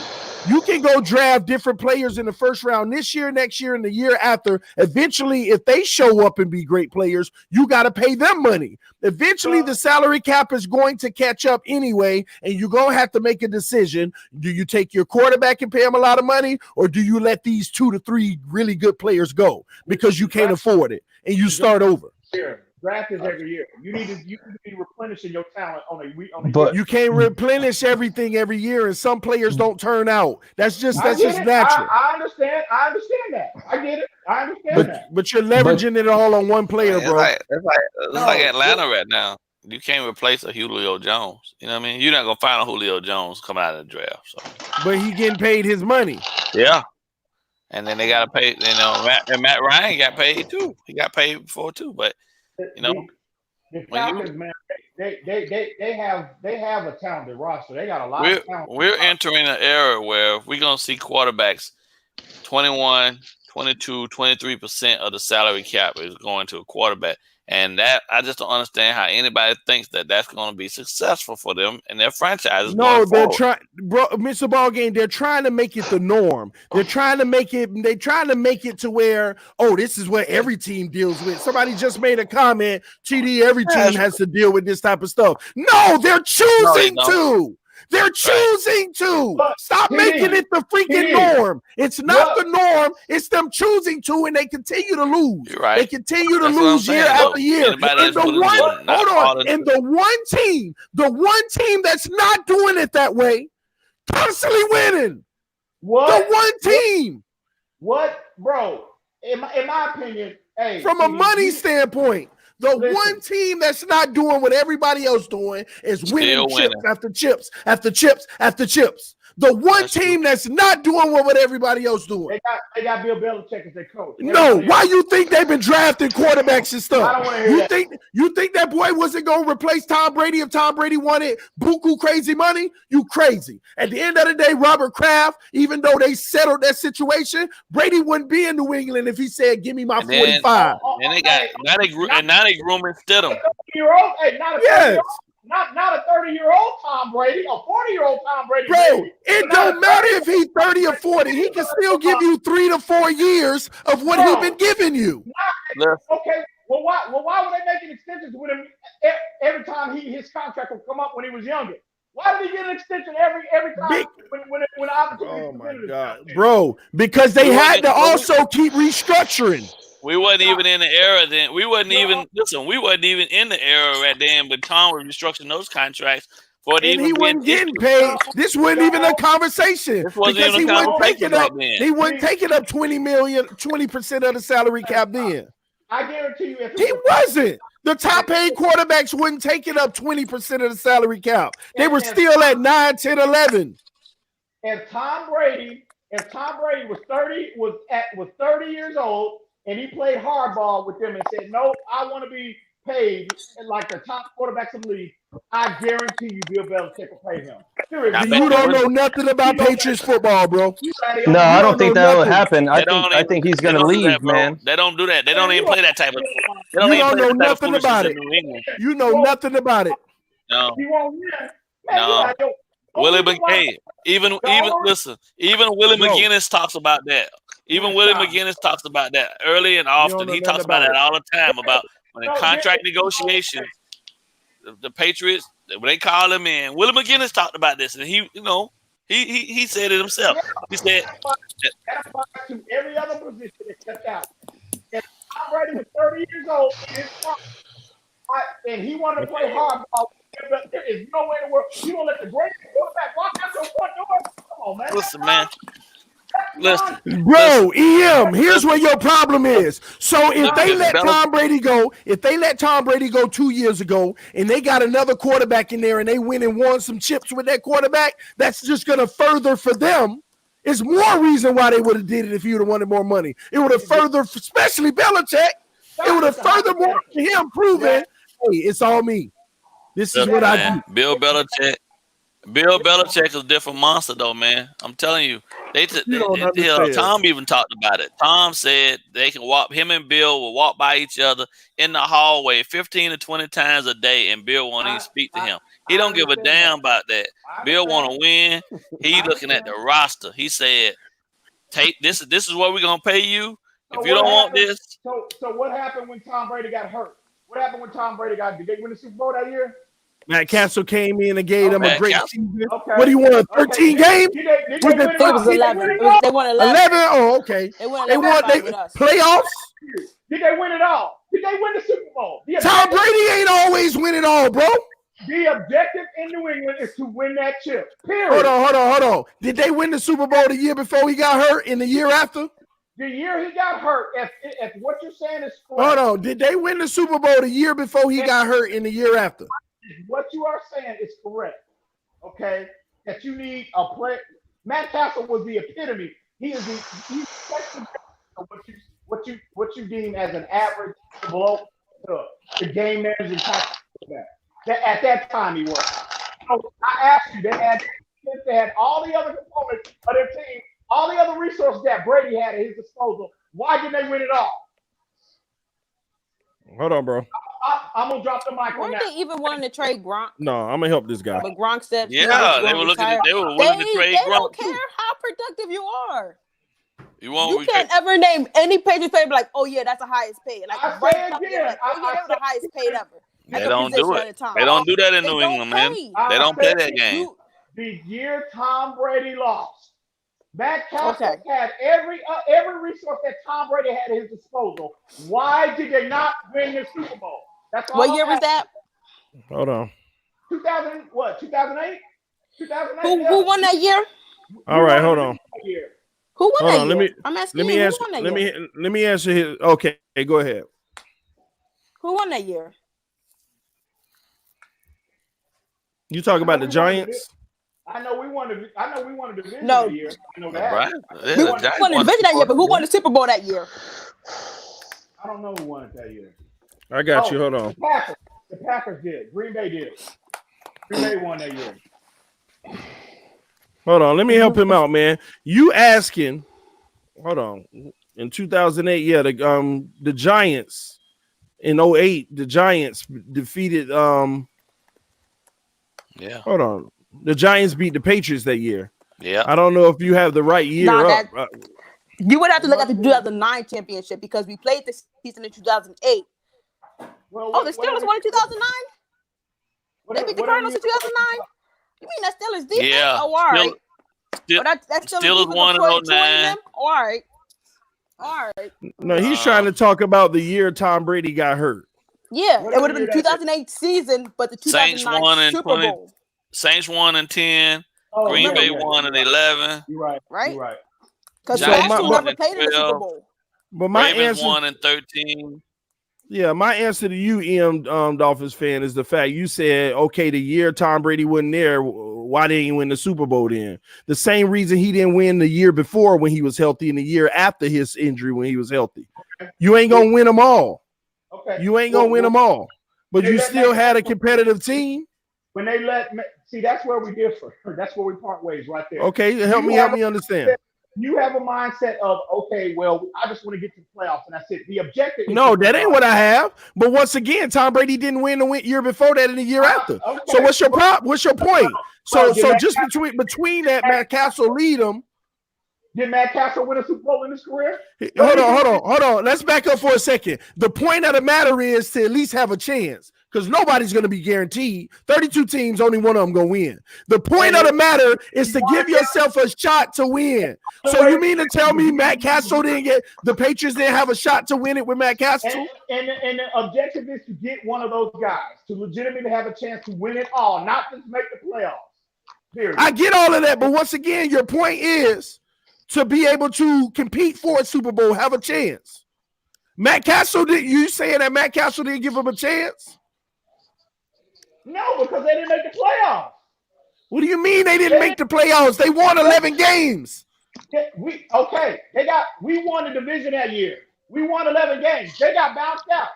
They didn't make the playoffs that year, bro. Hold on. 11 wins didn't make the playoffs?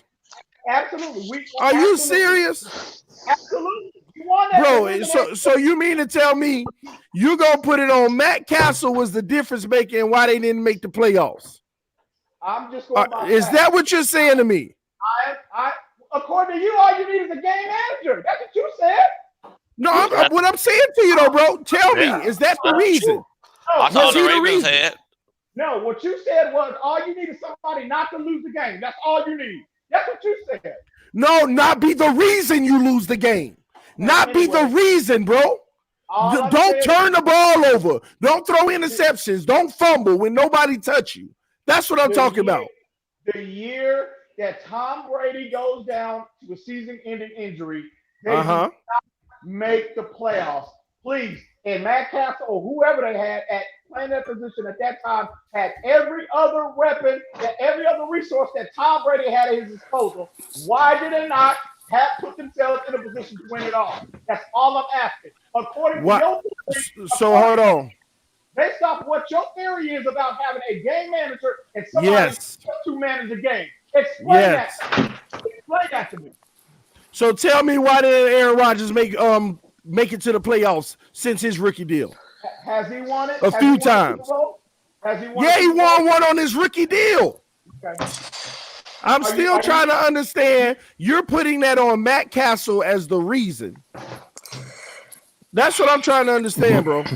Why don't you understand that, TD? He's not. So you're basically saying he's the reason they didn't have a good year. I'm telling you, he is not.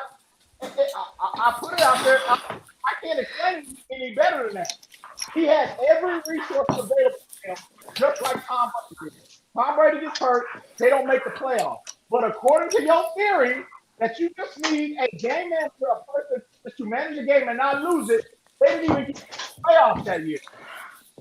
So explain to me, according to your theory, explain to me why you do that. Bro, there's so many attributable factors to that. Like they didn't win the division. We brought out the Wildcat that year. We brought out the Wildcat that year. No. You always said don't make excuses. Oh my gosh. Y'all always say do not make excuses. How often does an 11-5 team not make the playoffs? Hey, one year, the Carolina Panthers went 9-7 and won the division and made the playoffs. So don't do that. Like, don't do that, bro. Don't do that. You're taking one anomaly and trying to make it your point. One anomaly? Give me more cases to prove your point. First of all, it wasn't Matt Castle's fault. It wasn't Matt Castle's fault that they didn't go into the playoffs, bro. And all I know is the same team was intact when Tom Brady was there. He goes down, gets hurt. You insert Matt Castle to that position, and you don't make the playoffs. That's all I know. I'm not trying to make it difficult. It's either you win it all with that game manager, or you don't. That's the same thing happened to us. And they didn't get it done. Tannehill went down. Matt Moore came in, and we made the playoffs. Stop it, man. Stop with the nonsense. Can't put it all on the quarterback. This man has 65 yards, 65 completion, 65% completion, almost 4,000 yards. I'm looking at it. And still did not make the playoffs. Oh my gosh, man! You're ridiculous, man. That's what stood out. It's still did not make the playoffs. God dang it. Oh my gosh. Is Tom Brady a free agent next year? Yeah, technically. Do you think he's going to leave and try to get that money for the last couple of years? No. No. He could be potentially coming to South Beach. I'm just saying. He's not. Yeah. Get that out your mind. He's not. Hey, you never know. First of all, the man has clearly said he hates the Dolphins. Why can't I find this? Two, why would we? I gotta go, guys. All right, man. We'll see you Tuesday. All right, ball game. See you, Mr. Ball game. Later. Y'all be easy. If he can help us win, Phins, you wouldn't anybody to help us win. I told you last week. I don't care if it's Marsha Brady. I want to win, baby. Please let us know. But that's a short term. Are you on the development of this team, or are you on a quick band-aid that might not pan out? Here's my plan.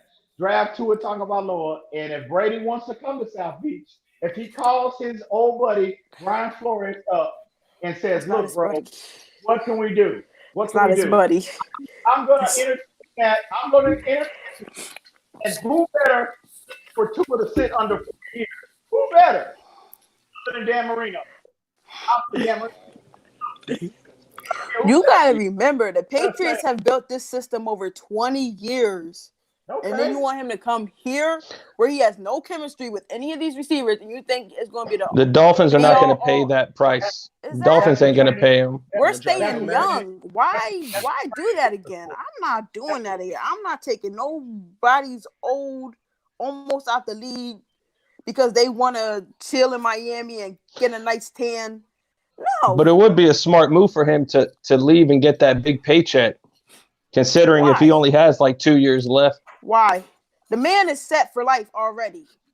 No, I'm not breaking the bank for him. His value as a Patriot Like, you don't mess that up like a quarterback like that. What's the name? Montana should have never left. You feel me? There's just certain legends who should never be ever seen on another team ever. And Tom Brady's one of those. It wouldn't even sound right. Tom Brady starting for the Miami Dolphins. That doesn't even sound but if him and his head coach don't have any chemistry anymore and they're beefing. They never had chemistry. Hey, look.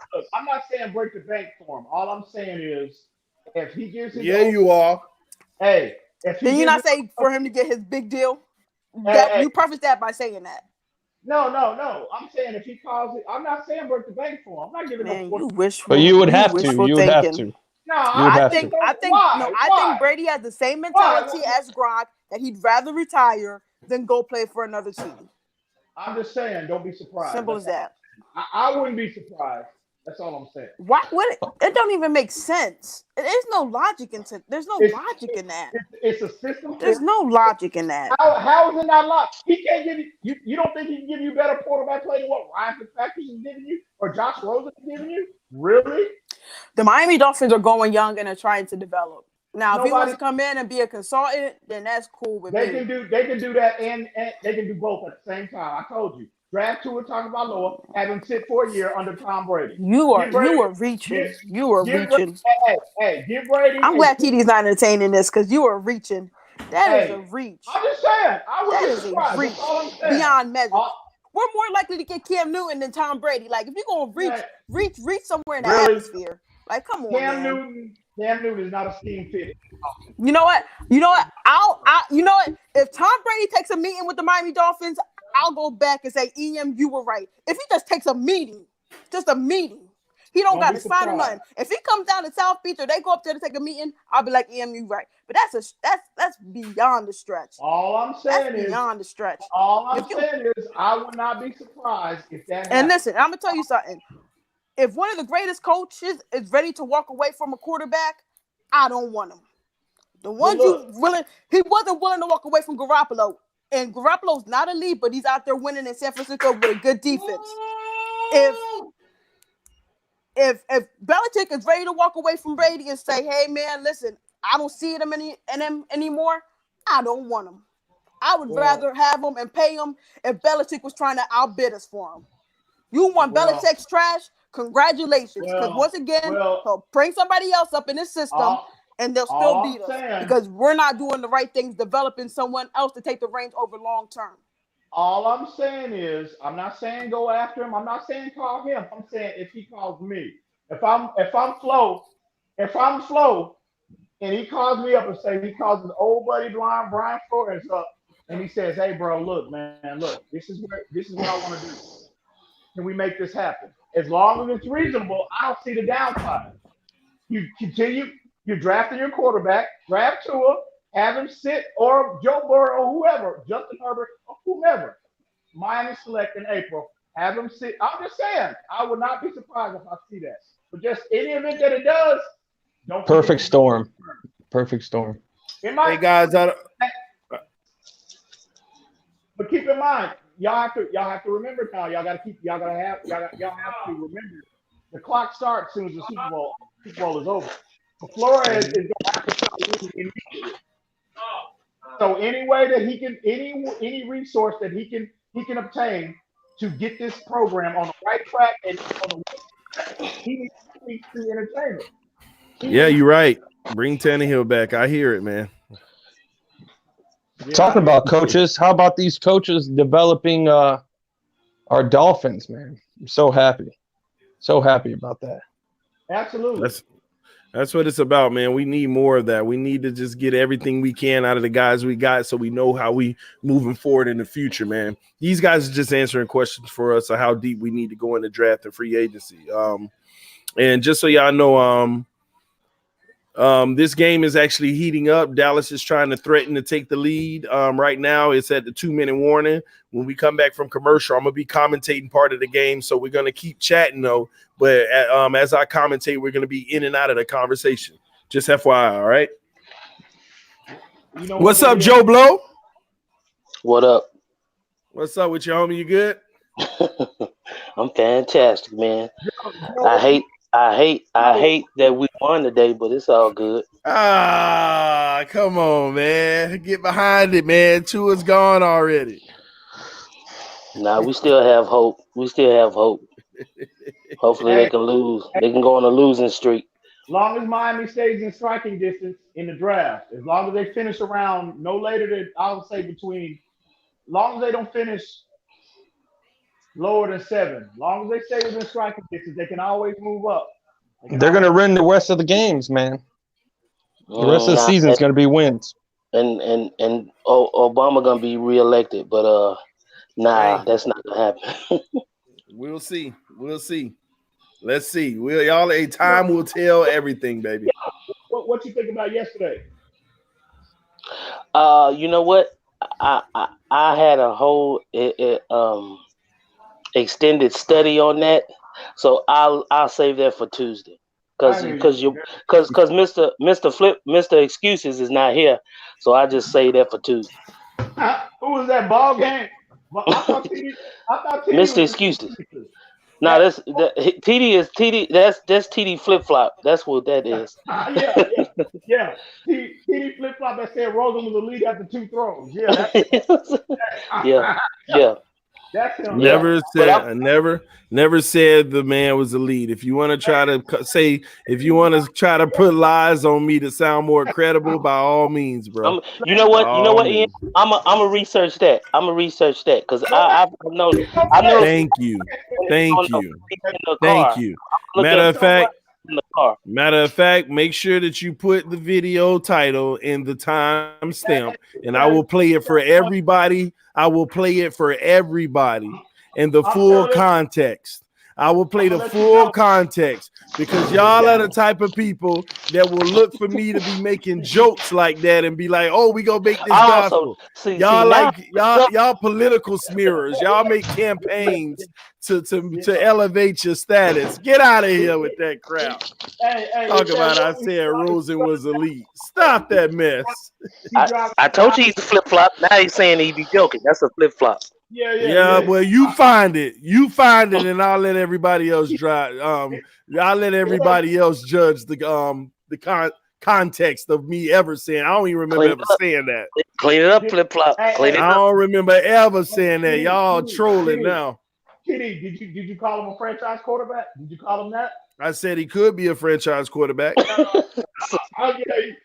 I'm very particular with my words, bro. Trust me. I could be a franchise quarterback, but I'm not. Exactly. You're right. There lies another fact. You see how that works? But here's the thing. It's not going to happen. It's not going to happen. And that is a matter of opinion. So once again, I could fly, but I'm not. I could grow wings. It depends on how you propose you're going to fly. Are you getting on grow the plane? wings. Yeah, you're flying. I grow wings. Not. Well, in the human evolution, we don't have any sight of that actually happening. So that would be a lie. All right. That would be I could. You see, fellas. It's just common sense, man. Y'all trying to make something out of nothing. I'm gonna use this phrase: "Time will tell." You better. Now that's the only thing. That's the only thing you said right since we brought you in. You need to copyright that. Time will tell. Time will tell, baby. Matter of fact, I might need to copyright that for real. Yeah, because that's the key. Dak Prescott almost threw a pick. He better tighten up. Oh, Dallas is gonna turn it over on downs. Actually, I didn't even notice that was going. That was a huge play. They went out to Ezekiel Elliott in great defensive play. Wow. They got 3 timeouts, so at the best situation, they'll get the ball back with maybe about 20 seconds. I do have a question though. So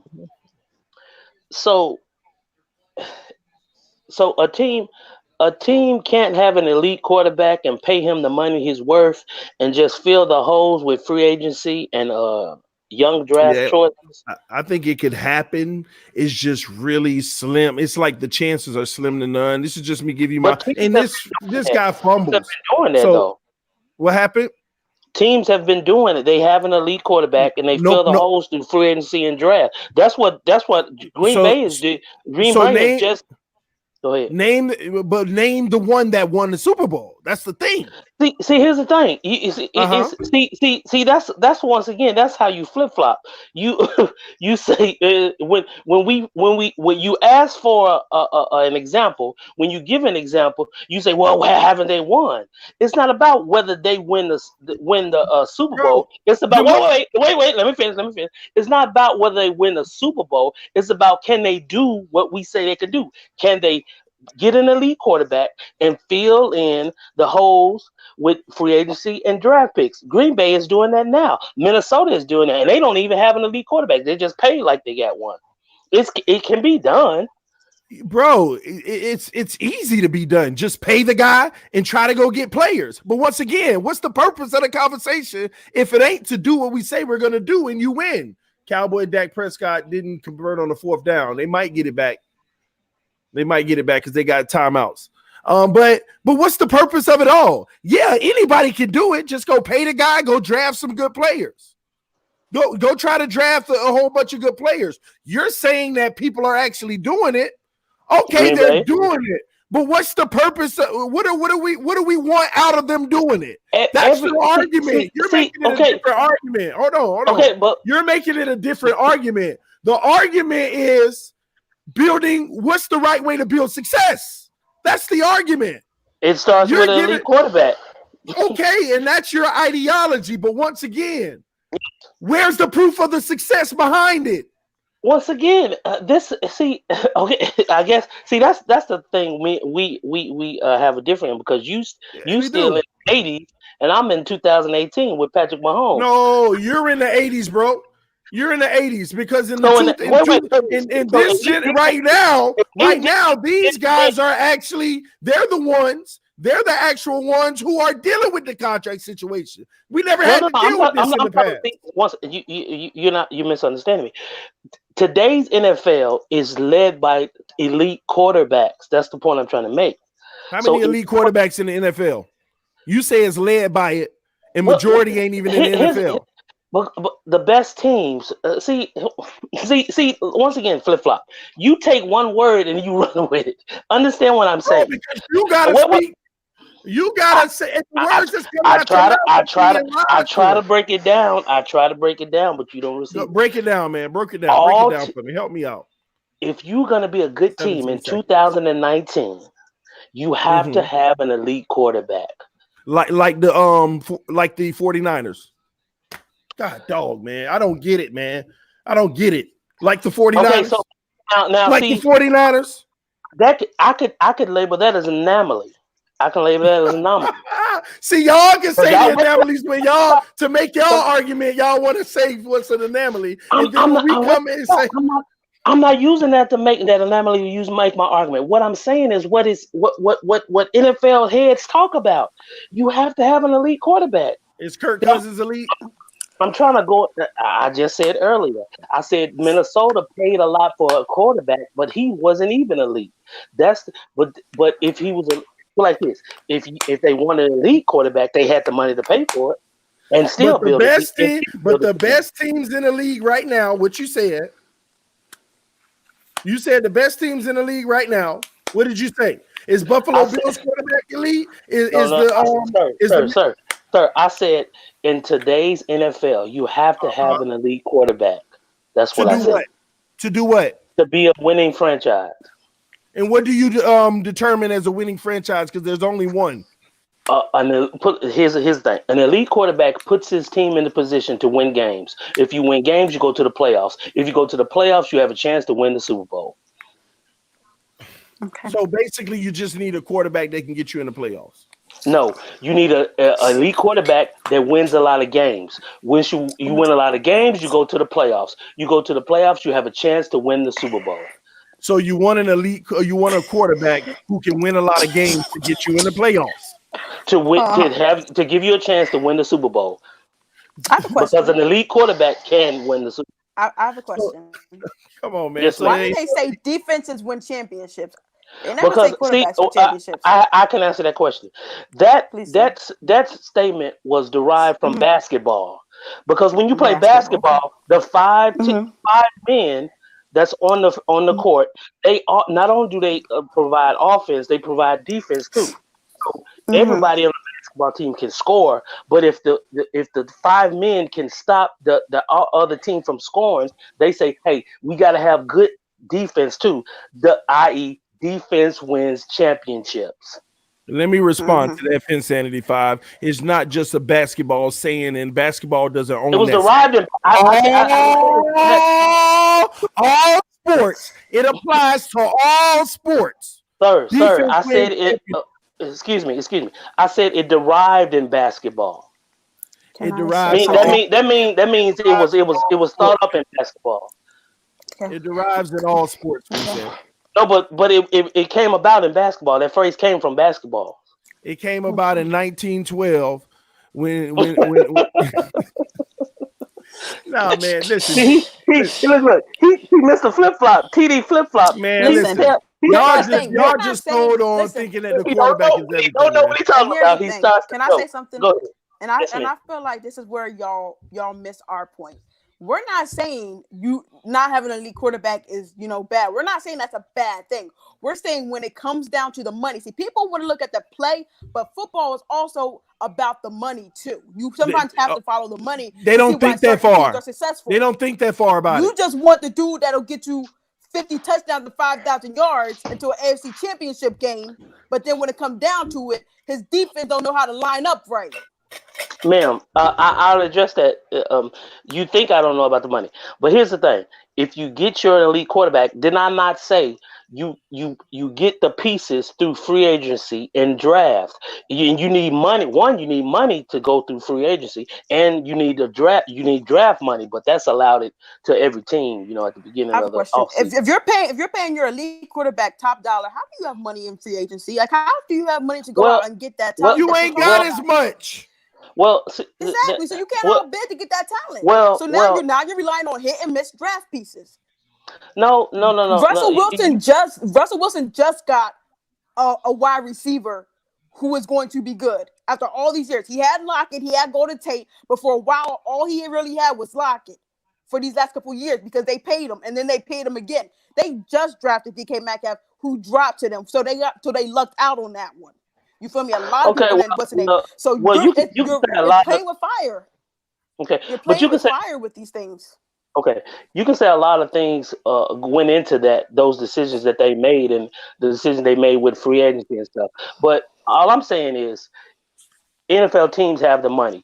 They, I'm saying, me personally, you pay the quarterback, the left tackle, right tackle in Tua's case, the playmaker on offense, the defensive end, a good elite linebacker, and a good secondary.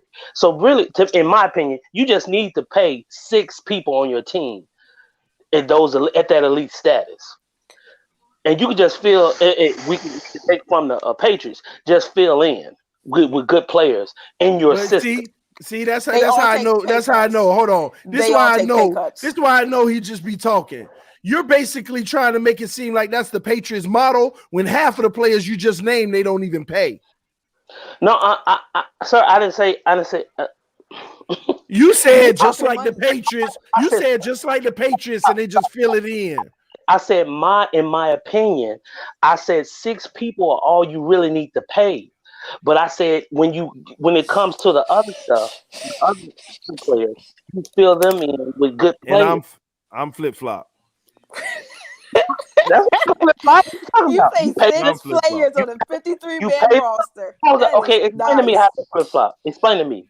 Because I'm saying play the elite players and you use free agency in the draft to fill in the good other spots. That's not no flip flop. How are you going? When we're saying when you're paying these 6 guys and they're getting top dollar because you're saying they're elite. See, once again, that's the money. You misquoted me, ma'am. You misquoted me. I said all you really need to pay is 6. I didn't say you're gonna have 60. Stop. I didn't say you're gonna have 6 elite at elite pay. I said all you really need to pay is 6. Well, what are we talking about here? You got to pay 53. I mean, we don't know what the money is, but when you say pay 6, we thinking them the guys that you actually put investment and money behind. That's who you really. Okay, all right. Okay, have you heard of the franchise tag? Oh, absolutely. Okay. Okay, so the franchise tag is a lot of money for that team, right? Okay. So somebody on that team who has at the franchise price is going to be paid a lot, right? Okay. Okay, that's you pay that money to the elite on your team.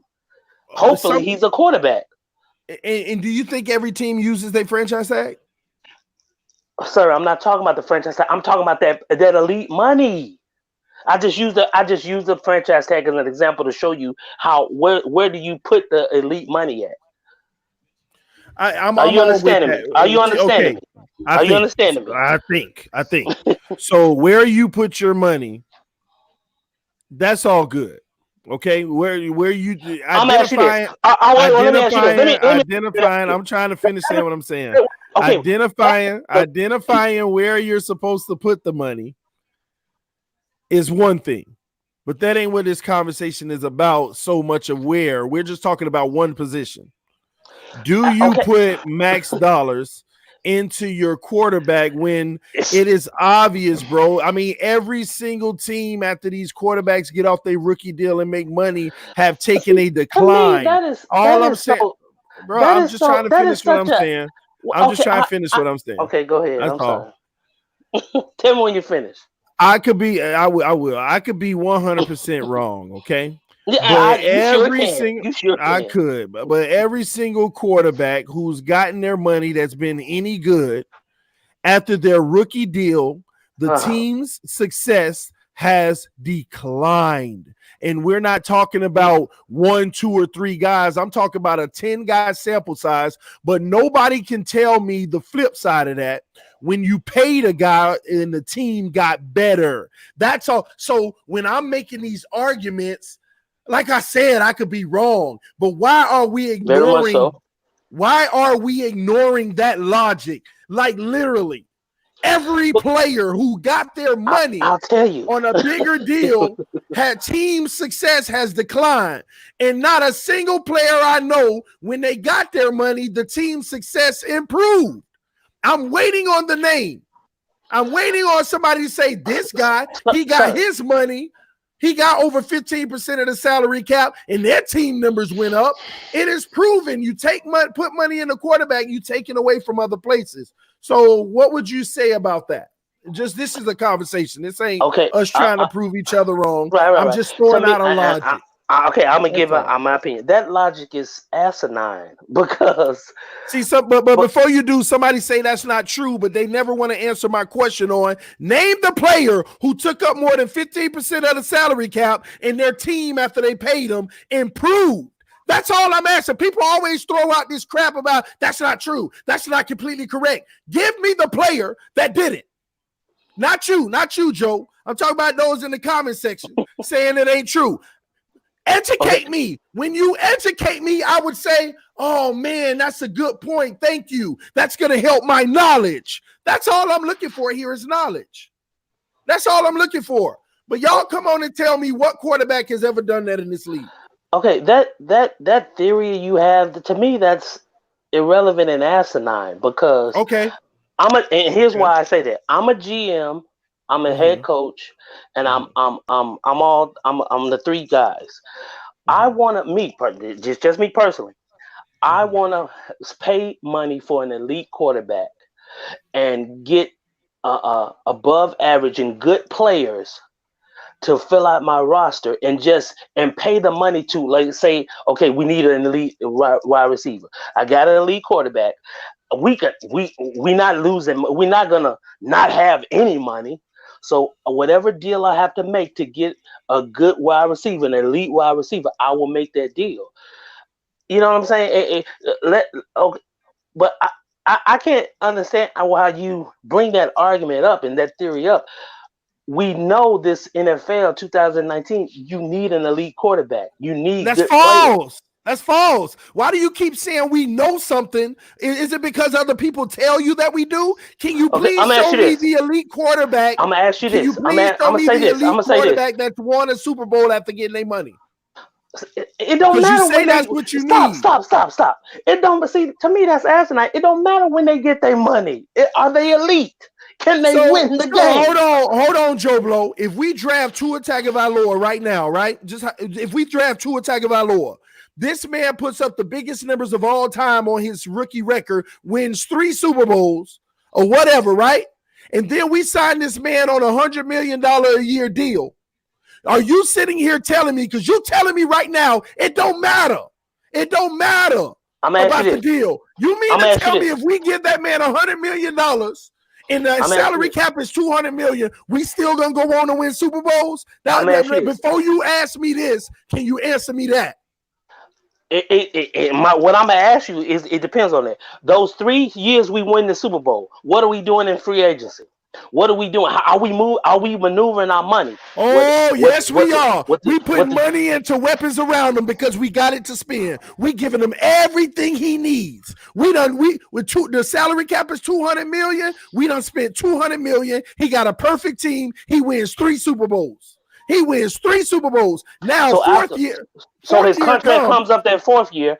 All of a sudden, we want to give him $100 million. And we don't have no money. We don't have no money to give him. We didn't budget our money good. Those 3 years.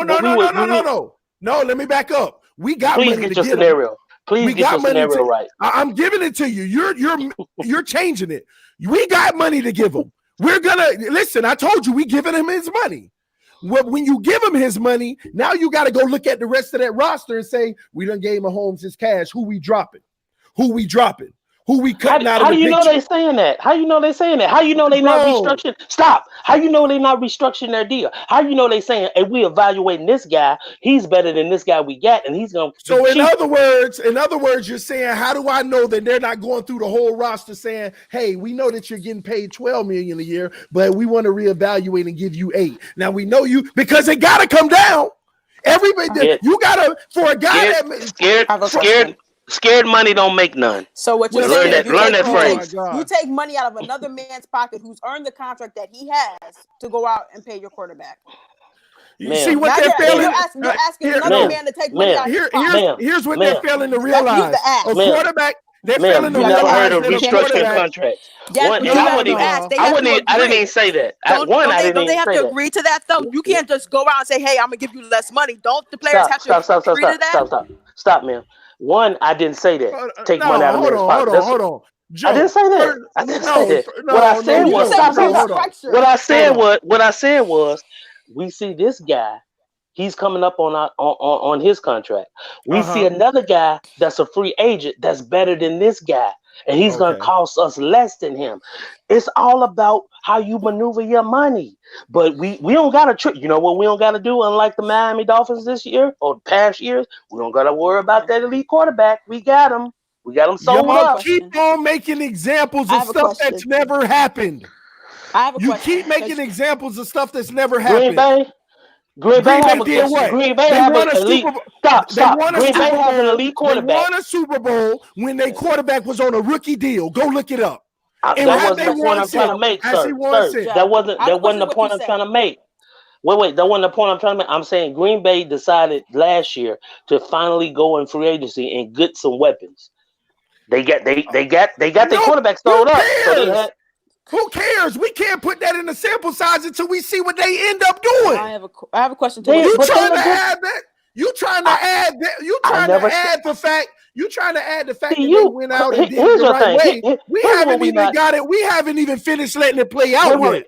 Here's what we not understanding. You said basically, T. You saying, I guess this is what you saying. Help me out. You saying we can't do that because if we get put money in a lead quarterback, we ain't gonna have no money, and that quarterback is not gonna win a Super Bowl. First of all, it hasn't been done. That's number one. Number two. We trying to build a team, bro. Let me finish. Exactly. You got to build a team, not a quarterback. And I just told you how we gonna do it. Let me finish. It ain't gonna work, and I'm gonna tell you why. It's not working. Here's why. I'm listening. What y'all fail to realize is when you bring a first round overall pick in and he makes $9-10 million the first year. And in today's NFL, you got a guy constantly on $9-10 million. My whole point is when you upgrade him in 2023, 2024, whenever it is, to $40 million, which is probably going to be the going rate. It might be $45 million by that time. He's throwing out these numbers. Go Bruh, ahead. this is the progression of the NFL right now. This is the direction it's heading. I really can't trust you, TD, so you're going to have to show some actual facts on this. Man, then, Joe, that shows you, because anybody in this comment section will tell you right now, 4 years from now, there's going to be a 4 in front of one of these quarterbacks. No, salary. I'm saying your manipulation of the how much going to be paid, how much you're going to have to spend and all that stuff. We can stay with $35 million. What you fail to realize is that is $25 million more that you are taking off of your current roster. You're just keeping the same. Let me finish, bro. You're keeping the same quarterback in place. The only difference that you have now is that you're keeping the same elite quarterback in place. I don't understand the notion of how it's going to make your team better when you got the same elite quarterback making $25 million more and you're reducing your talent on your team by $25 million. Because here's the point you missing. Because why you allowing that money for the elite quarterback, you're making other moves. You're servicing the whole landscape of the NFL free agents. I agree. Everybody's making more moves, though. But what you fail to realize is how many moves that's going to take. You're going to go from needing 3 more moves this year to 7 moves, whatever it may be. How do you know that? See, that's the stuff. Hold on. That's the stuff you got to. You have to be facts on that. You're creating more. You're creating more holes. You're taking $25 million worth of talent off your roster. You're creating more holes. You don't know how much I'm finagling with the other money I got. Man, stop, man. You talk about all this finagling stuff, man. At the end of the day, these guys want their money. What is restructuring? What is cutting? They took on Aqib Khalid just to get more money later. Come on now. Exactly, and you see what they keep having to do, leverage their future in the house just to do this stuff. Clowney and all of those moves. And that's how you do it but you can already allow your money for the elite quarterback. All right. You're gonna move money here and there. I get it now. Okay, so let me break this down because I get your point now. Okay. Your theory is kind of what Seattle's doing, right? No. They're moving money. They're moving money. You pay. I don't know if Seattle doing that. I told you, me personally. I said this is what I think. This is what I believe it would do. Mm-hmm. These are the 6 that I would pay. So you saying you move money like them, but you don't know if they moving money. I'm not, sir. You brought up Seattle. I just brought up you paying an elite quarterback. What I said, I mentioned Green Bay. They paid their elite quarterback, and now just last year they started free agency. Oh, so this is a newly tried thing that hasn't finished its trial yet to see if it actually works. Once again, I just used something. See, now you're joking. See, when he wrong, y'all, that's when he started joking. I don't get it. If what you're saying doesn't work, then what are you talking about? I said Green Bay started it just this year because the guy that was the GM, he refused to ever go in free agency. Okay, Green Bay just started it. So what if it doesn't work? Then what? Well, if my aunt had nuts, she'll be my uncle. So, and that's my point exactly. You're using Green Bay as an example of starting it, but they haven't even proven it yet. I wasn't using Green Bay. I using Green Bay to say that hey, they have their elite quarterback and they build up their roster with defensive ends. They got 2 through free agency. That's the only point I was making. I didn't say they started nothing. So what's the point of it all, though? You're just talking about what a team is saying, doing. Here's the point. You pay an elite quarterback, and you get other pieces through free agency and the draft. That's the first thing I said when I got on here. But they need more than that. And you can get more. Then why they ain't got more right now? Do you know what their salary? You have to ask them. You have to ask them, sir. No, hold on, but this is your point. This is your argument. They're building something to win a championship. They're building something to win a championship. You can agree on that, right? And you saying the first thing you got. Which NFL team is it? Green Bay. That's what you're talking about. They're building. But I'm saying all NFL teams are trying to build a championship. Yeah, but you're saying the way that they're doing it by paying their quarterback, going to get some pieces, right? Numerous teams are doing that. I just made an example that they paid their elite quarterback and they went through the free agency draft to get a two good defensive end. I was just using them as an example. I'm not using that. Hey, if Green Bay mess up, that means it don't work. I'm not saying that. So how do we? You're trying to say that. You're trying to say that. So how do we quantify or say that this is the way it's supposed to be done? How do you quantify your point? How do you actually say this is? I told you this is how it works. How do we do that? Could I say this? This is why. This is why I feel this logic of yours is just asinine, because that's like saying wait. That's like saying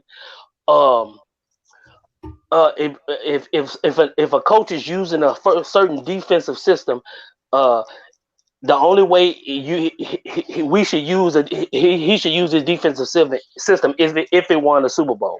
That makes no sense. He got a defensive system. He should use it. And it may not be the right one. I don't get it. And then that team, that coach, that their owner fires that coach, and then he'll take his system somewhere else. And that's bad on him. If it doesn't work, you should switch it up at some point. That's common sense.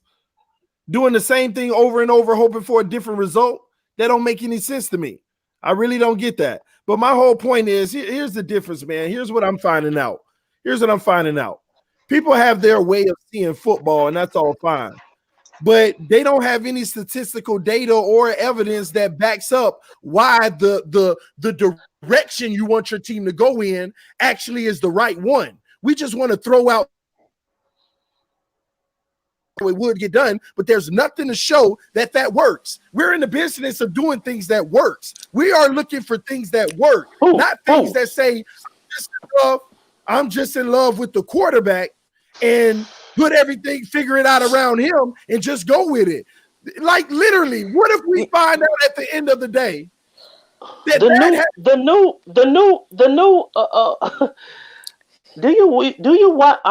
do you only listen to your videos? Okay, let me ask you this. So I'm the only one that you've ever met that says this NFL is geared toward the quarterback. You've never heard a credible NFL analyst that studies players that said this new NFL isn't geared toward the quarterback. You've never heard that. I've heard it a lot. I'm talking about credible people. Credible.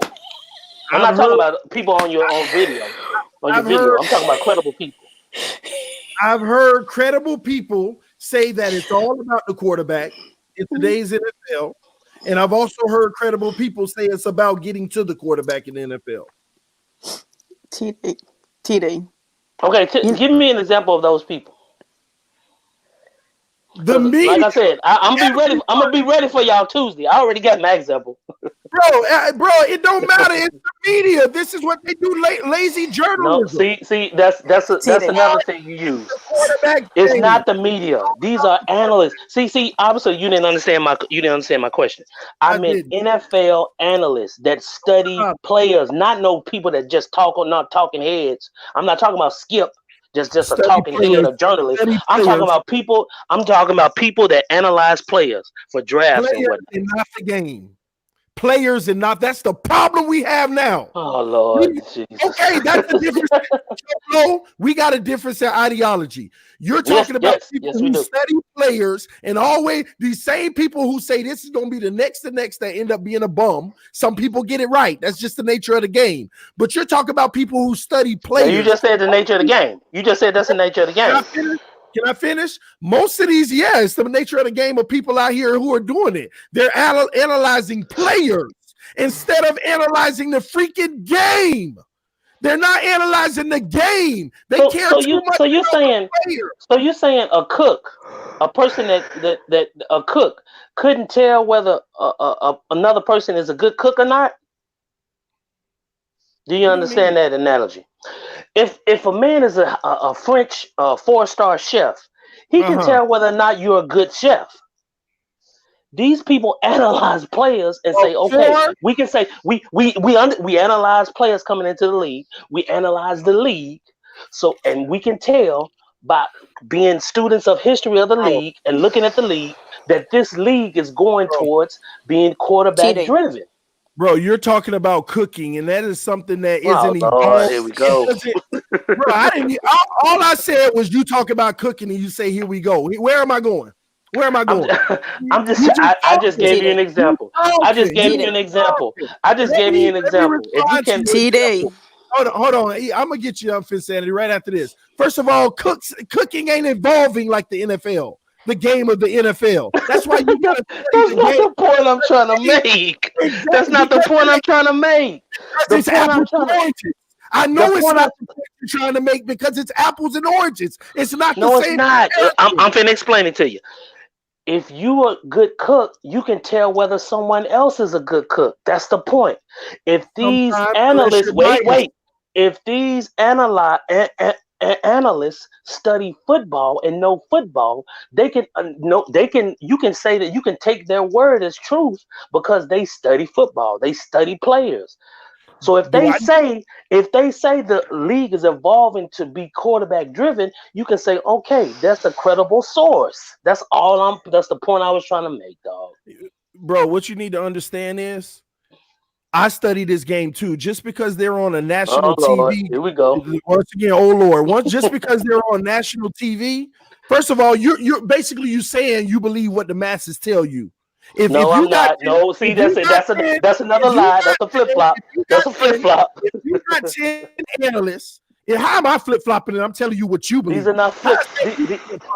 Anyway, man, I believe. These are analysts. These are not. That Tua sucks. If 10 credible analysts say, you know what, this guy's show ain't who we thought he was. He's trash. You gonna believe him? I've read analysts that said Tua is on the second is not the number one. But I'm going on what I see, and I'm going on what you told me I gotta believe it because you're not gonna believe these guys. They're credible. Sir, by you interrupting me before I make my full point doesn't mean I'm wrong. Go ahead. I'm sorry because you told me I had to believe that though. Go ahead. Once again, I didn't say you had to believe that, sir. I said if I'm gonna get away from that, so because the cooking example is real basic. If this man is a top tier cook, and you can you know he's a top tier cook.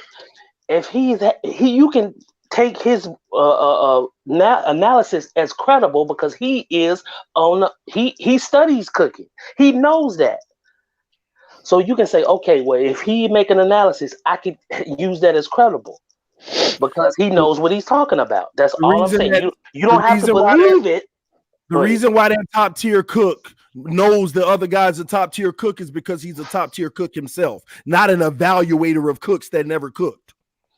So, okay, all right. Am I wrong? You talk about evaluators versus a top tier cook can recognize another cook. Apples and freaking oranges. Sir. If this is your job, if you had history in this, you have history in doing this. You know your job. You have a good credibility in being an analyst. I see you Tuesday, Joe Blow, because I got to get out of here soon. But once again, a top tier cook is a cook.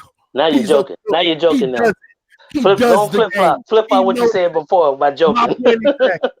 My point exactly. Get out of here, man. Talking that craziness. Apples and oranges. But shout out to you, man. I appreciate you giving us some life and some love over here. Finsanity, man. Tell Mr. Excuses to be ready Tuesday. Oh my God! Listen, man, Finsanity, we need you. We need you back on Tuesdays, man. Come help some of these guys out mentally, man. TD.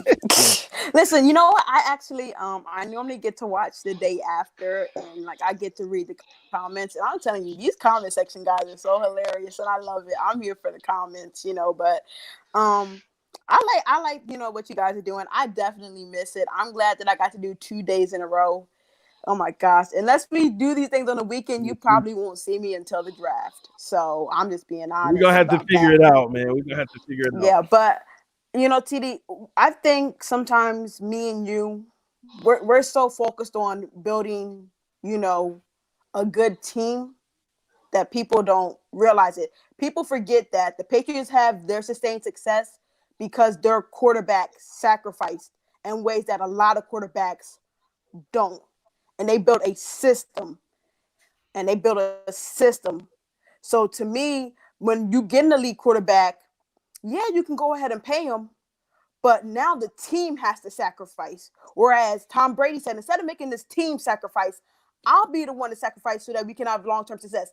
And my thing about it is people forget that Tom Brady makes most of his money outside of the field, off the field. Mm-hmm. So if you can get yourself to that point, you will make so much more. And then granted, having a top model wife helps a lot too. But it comes down to that. Who sacrifices, the team or the quarterback? What kind of guy are you going to be?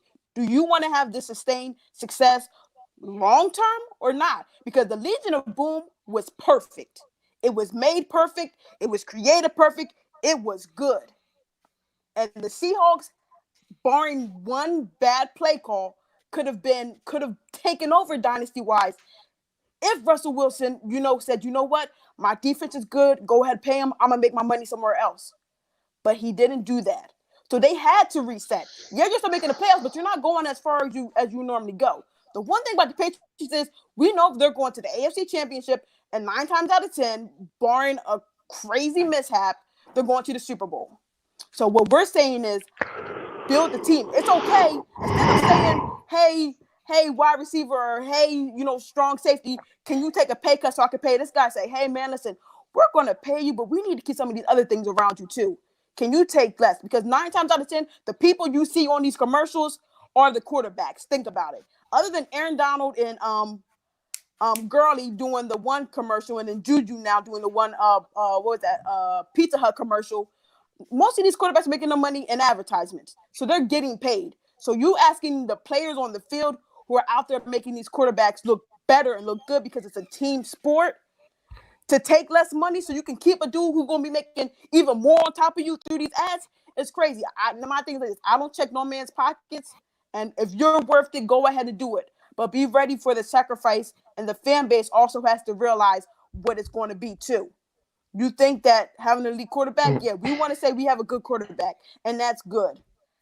Every fan base would say, "Oh, I have this guy, but there's some other guys in the background too who are doing a lot of work. There's some wide receivers out there catching these balls. There's some running backs getting you 3-4 yards per carry, and a lot of this gets missed. There's some cornerbacks out there getting you extra possessions with interceptions and stuff like that.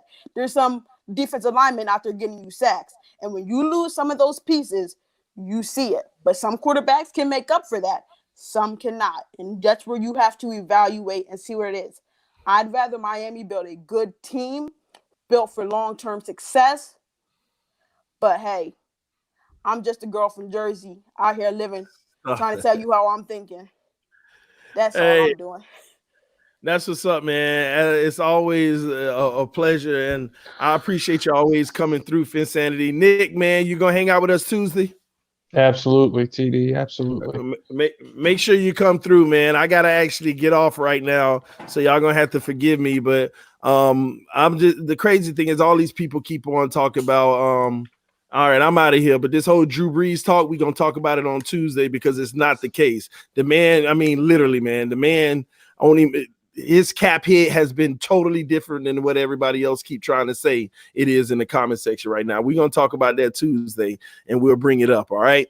But this TD Fans Talk, home of the real Miami Dolphin fans. I'll see y'all tomorrow, Victory Monday, baby. I'll see y'all soon. I got to go, man. I actually have to get up out of here. But peace. Love y'all, man. Phins up. Phins up, baby.